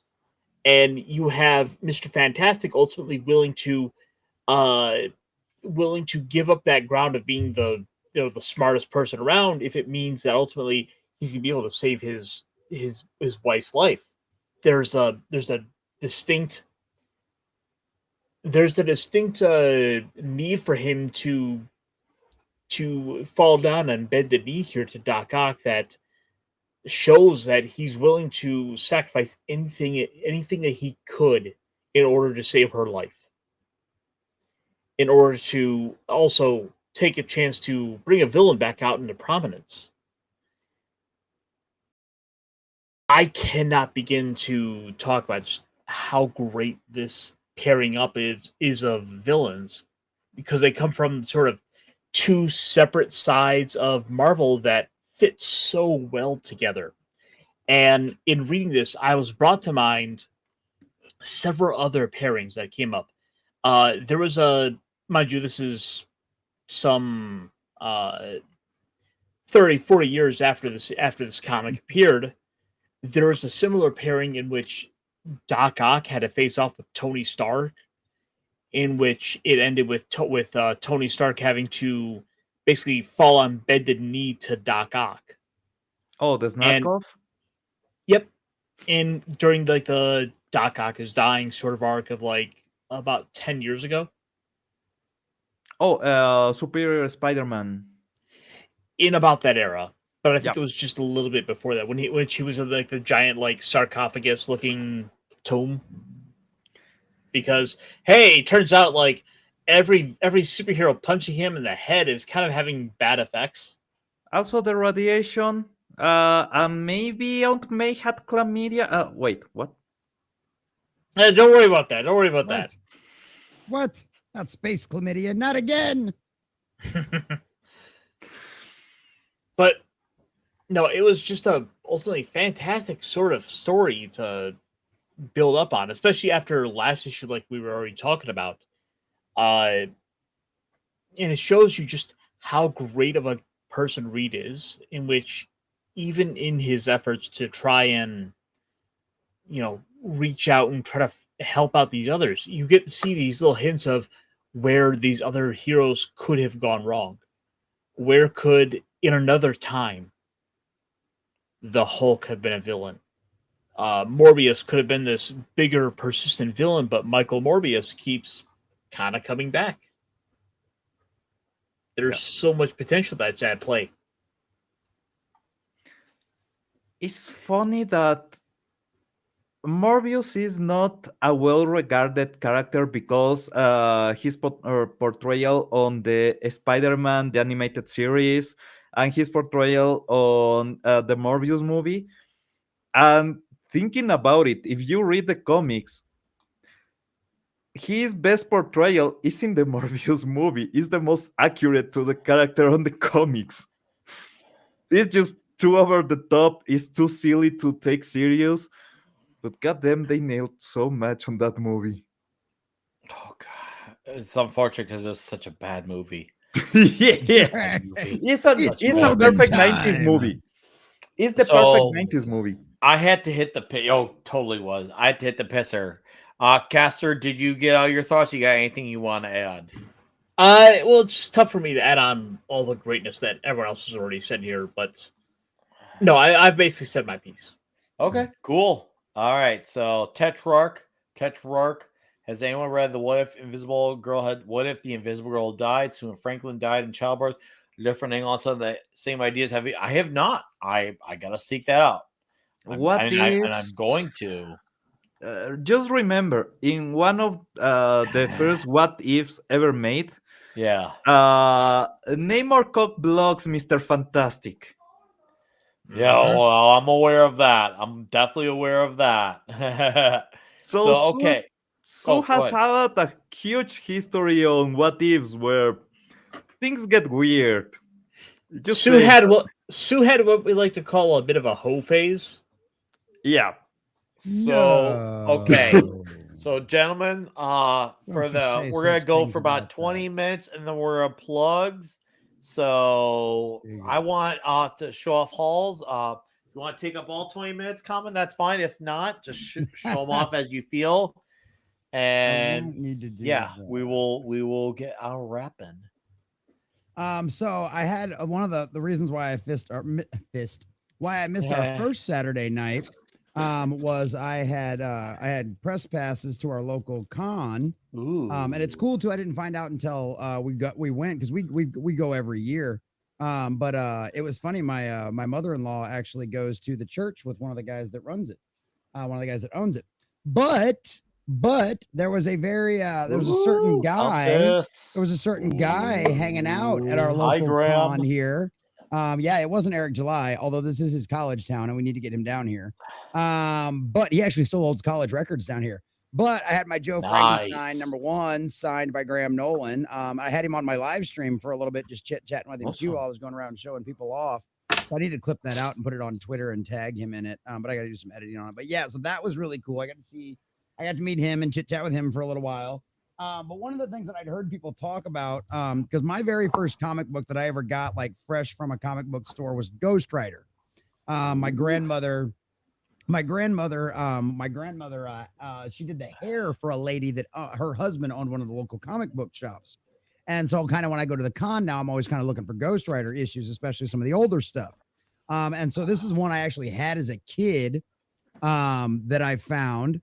I actually had this issue as a kid, so I thought that was really cool to find. Yeah. And I couldn't find a lot of Ghost Rider, unfortunately, at the con. They just didn't have a whole lot at a few different spots. So, but I found this one was really cool too. And what I thought was cool about this one is it's got Zodiac in it. So it's got Ghost Rider going up against Zodiac as well. So I thought that was really neat.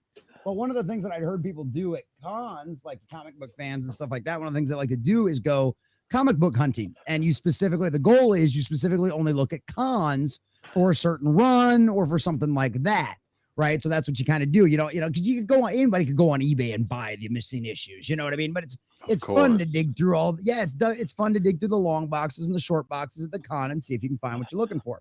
The only bad part about that is the contacts. There are sometimes that they will hike the prices just for the con. Sure, but also some shops will there are some shops that will just bring entire long boxes to sell. Oh yeah. Yeah, no, I've had a lot of really good experiences with the guys that have comics at my cons. I've had a lot of really good deals. Like I've had guys that because I give the kid $10 and I tell him to go pull through everybody's dollar comics. You know what I mean? And the guys love getting rid of that stuff. I've had really good deals. I've gotten really great stuff for just because you know what? At the end of the day, when these guys are at cons, especially you go talk to them on Sundays, you start buying things on Sundays, they don't want to have to carry that crap home. It's just if they've got it's just more weight they have to carry home, man. So it's like one of the pros of being at a con on the last day. Oh yeah, we talk some deals. Yep, we always go all 3 days, man. We always go all 3 days. But so one of the things that I found last year was the Midnight Suns run for Ghost Rider. So the introduction, the rise of the Midnight Suns. So this is, I'm going to pull these out because the art's really cool on these. But I was only able to find like 2 issues last year, and this one's still like in the plastic. Obviously, I'm not going to take that out. But this is still in the plastic and everything. So, but I found issue 1 and I think issue 5 last year. So this year my goal was to find more of them, and I was able to almost completely and totally collect the run. So it's one of 6. There's 6 issues. So I was able to find, and one of the cool parts is because we are talking about, I'm only missing issue 3. Issue 3. But what's up, Darius? One of the cool parts is we had Morbius in our Fantastic Four comic tonight. Well, Morbius shows up in the Midnight Sun stuff, if I remember correctly. So this one, because each one of them's got each one of them introduces a new villain. It's Ghost Rider and going up against somebody else. And so this one's issue 2. So I still got this one in the plastic too. So I'm gonna have to find some that aren't in the plastic and the collector's edition special plastic issues to actually read. So that's that one. So 3 is the one I'm missing. And so I've got 4 here too. And this one's got the Darkhold in it, which I thought was really neat as well. Because the Darkhold's real, especially if you get into any of the mystical or fantasy stuff with Doctor Strange or any of that kind of stuff with any of the mystical stuff inside of Marvel, that's stuff that always ends up coming up. Oh wow, I didn't realize this was in here actually until just now. So you guys are seeing something that I didn't see for the first time too. Upside down. So this one you got the Rise of the Midnight Suns, you got the Darkhold, so part 4 of 6. And this I didn't actually notice was in the back of here. So maybe this one was one of the package ones too. But this one's got the poster in it too. Oh wow. Oh damn. Yeah, so that's really dope. Yeah, Johnny doesn't always need Ghost Rider to kick your ass. That's 90s. Sometimes he's got really.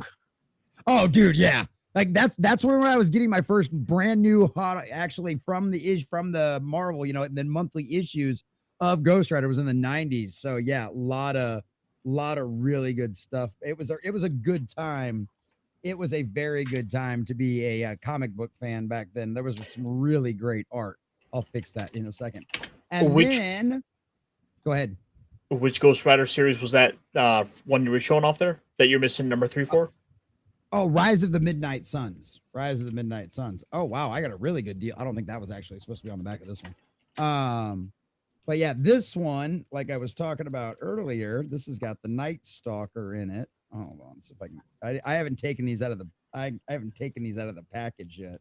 Because I'm waiting until I get the 3rd one, so that way I can read them all together and in one run.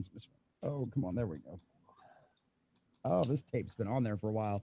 This one's in the plastic though too. But come here, there we go. But yeah, this one is this is the Night Stalker. So you've literally got like Blade and all of that kind of fun stuff. Yeah, here we go. Yeah, Ghost Rider, Spirit. This one's got the bonus poster in each. This says Ghost Rider number 28, Spirit of Vengeance, Morbius number 1, Darkhold number 1, Night Stalker number 1, and Ghost Rider number 31. Posters in the back of it. And I mean, that's an epic freaking cover right there. I mean, so yeah, I might actually have to open this one. I might have to find another one of these and get a second one. Because it's got all the posters in it and everything else too. So yeah, so these probably all came like that at one point. But yeah, so that one's really cool. And then, like I said, and that I thought that was neat because since we had Morbius, and I didn't know Morbius was going to show up, obviously, in the Fantastic Four one tonight either. And this one is part 6 of 6. And so you can see Ghost Rider getting his butt properly kicked and in a really bad place right there too. But man, that just the art on these covers, just the art in these Ghost Rider comics was always so impressive to me. I just absolutely love that stuff. So yeah, so that's my big haul from Con. I was super excited about that. So now I met a guy out there actually that he was like, I probably bought the issue that you're missing off of this guy. So he was like, I gave me his phone number and stuff like that. And was like, hey, I'll get a hold of you and I'll just give it to you. But I'm not gonna text the guy. He didn't message me, and I'm not gonna text the guy about it. Was his name X? Go hunting next year. No, I don't remember the guy's name now. Because X gonna give it to you. Had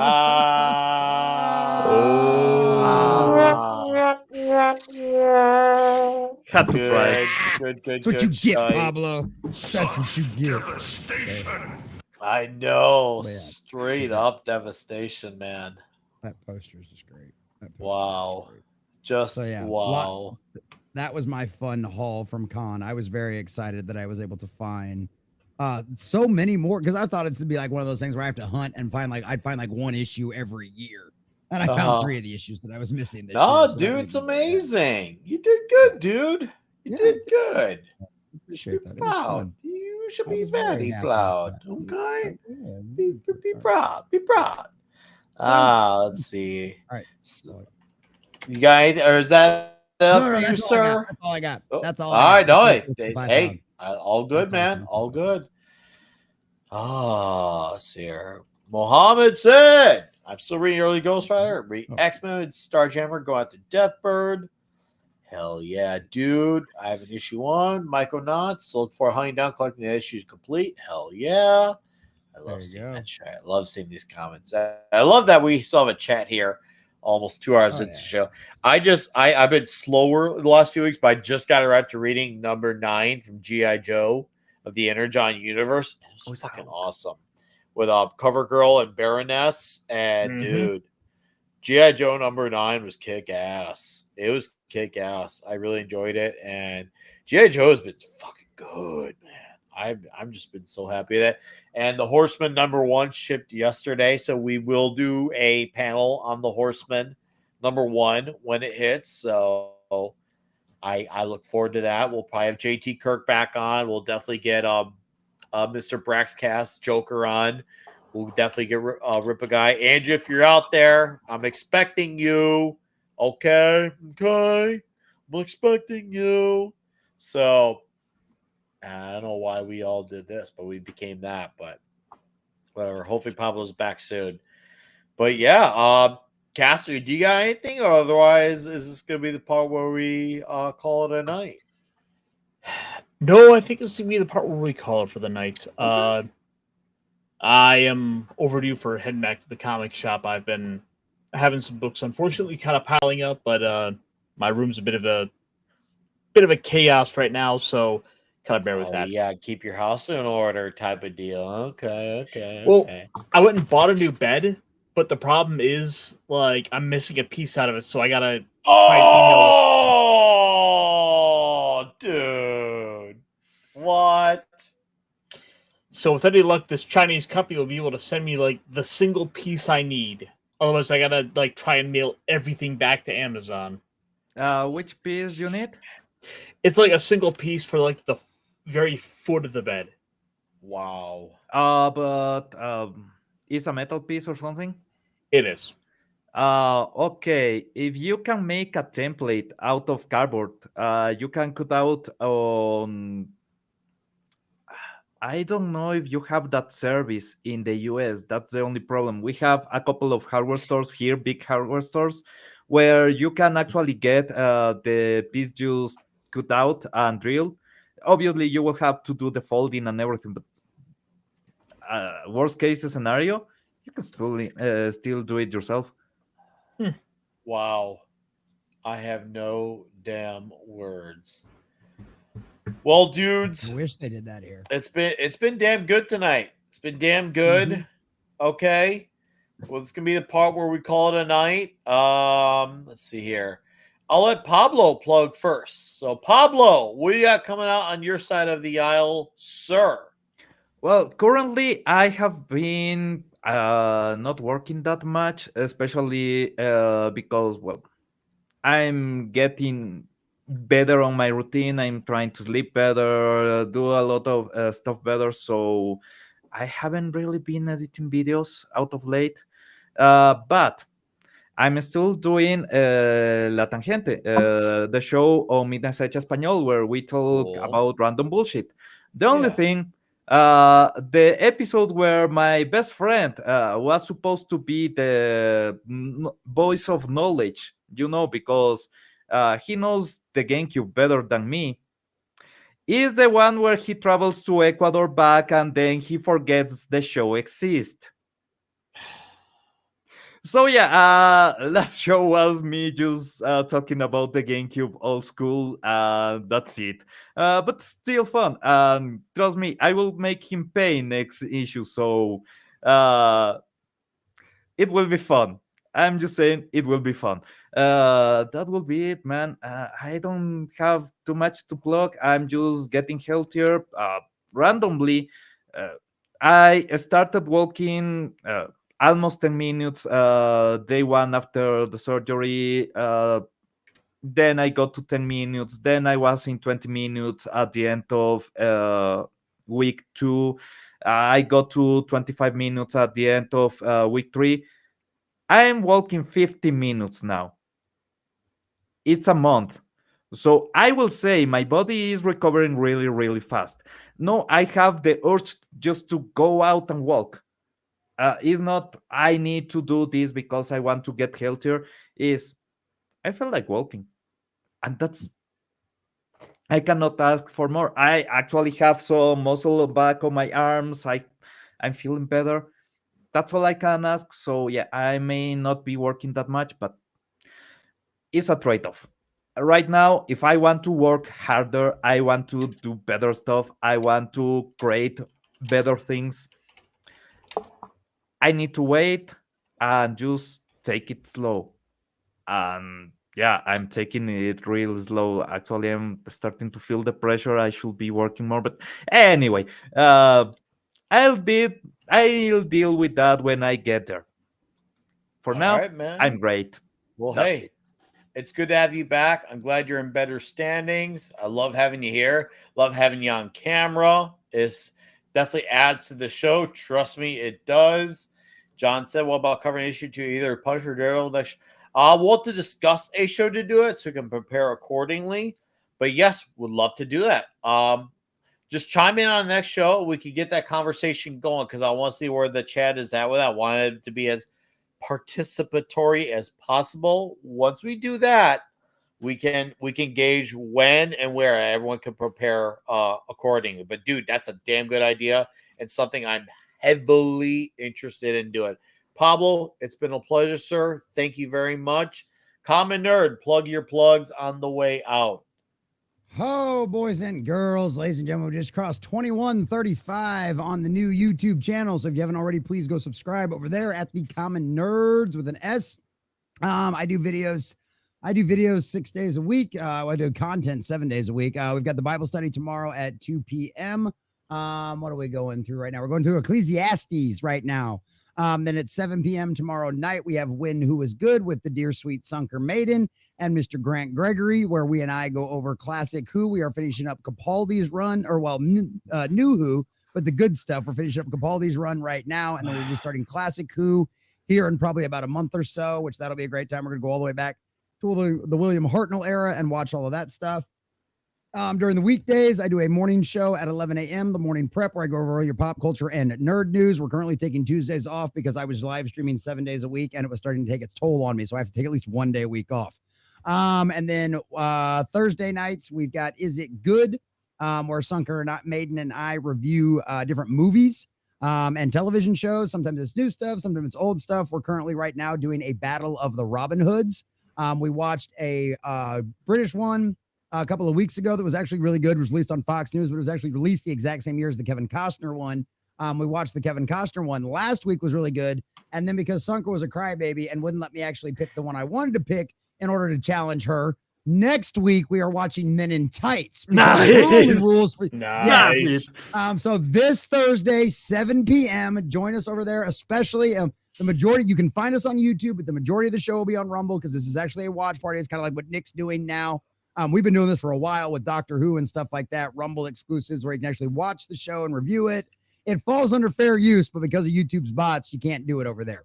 So that'll be a really good time. I'll be able to actually finally nuke Sunker with the nuke I wanted to use because obviously Robin Hood Men in Tights is the best adaptation of Robin Hood story of all time, undoubtedly. And Sunker just didn't lay down any ground rules and then cried like a big baby when I dropped that nuke on her. So we're doing that one. Fridays are $5 Fridays on the morning prep where you guys get to control how long the show goes. I think we went until like 5:35 last week. So PM starting at 11 a.m. and going until 5:35. Our record is 2 a.m. though. And we haven't even come close to beating that in a very, very, very long time. So if you want to torture Common Nerd, come check that out on Friday nights. But yeah, other than that, it'll be a good time. I'm grinding, I'm growing. We're put out videos all the time. I put out 2 videos today, one over Goosebumps, one over Michael Bay returning to Transformers. So if you're interested in either one of those topics, go check that out. Yeah, I know, I'm scared. No, Common, it's been great to have you back. Your audio's off. His audio went out. I actually thought he just stopped, but that was really oddly timely. I thought that was a mic drop moment where he just he's lost internet connection. He's got no bars. I see it. But dude, hey, thank you for being here. We missed you. It's great to have you back. Love the haul. Love your thoughts on the comics, by the way. You really did complete the show. You really did, dude. And guys, go sub to chat. Thank you for becoming a Balls to the Wall member. I'm going to plug my plug really quickly. Guys, if you haven't, go subscribe to the Bonded by Metal channel, okay? We're kicking ass and taking names. My buddy Disciple of Rock just helped us hit our first 500 view video. Talk about the current Ghost tour, if you know about Ghost.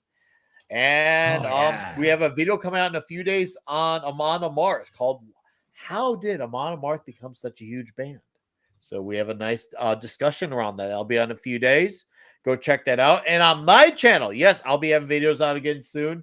So we'll be back here next Saturday. Toxic Tuesday resumes next week with Mr. God, what's that movie called? With Charles Bronson. Mr. Something. Just say that. Mr. Something. Look up Charles Bronson and you'll remember it. But when I remember, I'll post it online. But be here next week. I'll have a review for Nobody 2 next week as well because I'm heavily looking forward to that. So believe me when I say there will be a review on that. That's what's kind of my side, but we'll let Caster plug his plug on the way out. So you're the last man, dude. Thank you, dearest Mr. Majestic. MAJESTYK. Oh, yes, ESTYK. Thank you, guys. Yeah, that'll be on Toxic Tuesday. In case you all missed the memo, Toxic Tuesday is a Rumble exclusive. Rumble, that way we can be more toxic, more homoerotic, more louder, more obnoxious. Just everything is bigger, better, and louder on that show. Okay? Anyways, guys, thank you for being here. We'll let Casser plug his plug on the way out. You have the biggest dick I've ever seen on a man. Well, folks, if you want to see a little bit more of me, you can find me over on Ironcaster, where on Monday nights we do the Mech Pit chat, where we talk about big robots. And well, I guess if you don't want to wait quite that long, then you could come over in about an hour or so to Snow Doves, where Nick, I've dropped the link in the private chat. If you'd be so kind as to drop that for everyone, where our little felted friends. I got you. Just the night. In fact. Dear God, not Charlie. God damn it! Your audio went out. Oh. Oh, there you go. There you go. Oh, they never let me talk, do they? It's just my luck. Well, Charlie, I think the big thing is we want to make sure that we tell everyone that you're coming up here in a little bit. Oh yeah, that's right. In about an hour over on Startups, we'll be doing the Cotton Council. So yeah, come on by. I love Charlie. Oh, thank you. Oh shit, he heard that. Well, yeah. I think you're busted. Gay! Strangle that little bastard. His life is hard enough. He has a whole fist up his ass. Constantly. Yeah. Some other asshole's always talking for him. Guys, this is where Caster and the boys will be in less than an hour, I think. So go hang out with them, okay? Andy, I'm sorry you caught the tail end of this. We're wrapping up. But do catch the replay. Leave it on the background would be great, okay? Go hang out with Iron Caster on the Cotton Council in an hour, right, Caster? Hour? Well, I guess to be technical, it's not me. It'll be Charlie here. Charlie will be on the Cotton Council. Charlie that's will right. be on there. I'm sorry, Charlie. I Yeah, this guy. neglected you. Well, first this guy shoves his hand up my ass. He keeps taking all my credit. Yeah, he's got a weird way about that with his hands. But chat, thank you for being here. Thank you for being. Oh, what? Wait. What's this about me? Well, I didn't exactly ask for this. I know. But who else is gonna talk for you if not me? Charlie. Caster is just doing what a good manager should do. Feasting. Oh, that explains why I don't get paid. People's comments on Rumble are hilarious about Charlie. Well, Charlie and Caster, it's been divine and pleasuring, but we got to call it a night. And on the way out, we're going to look at this one photo. I'm not going to describe it, but let's just call it good news from Deeple. Thank you, Deeple. I'm going to get this up on the screen, and then we're going to close out the show. This is fantastic. Chat, thank you for being here. Thank you for Rumble Rants. Thank you for Super Chats. Thank you for becoming members. Common Nerd. Thank you for supporting the show. Thank you for hanging around with us for 2 hours. I love that we had a nice, solid chat in here for the entire time for 2 hours. It's clear that having the show start at a different time really gave the show a breath of fresh air and really revitalized the chat and the panel. And I'm thankful for that. And I'm glad we got to finally cover some retro comics. Thank you for supporting Clobby's Comic Shop. We'll see you all next Saturday. If I see you sooner, it'll either be on Mead or on Toxic Tuesday. Goodbye, good fight, and good night. I smell horse shit. It's horrible, but I can smell it.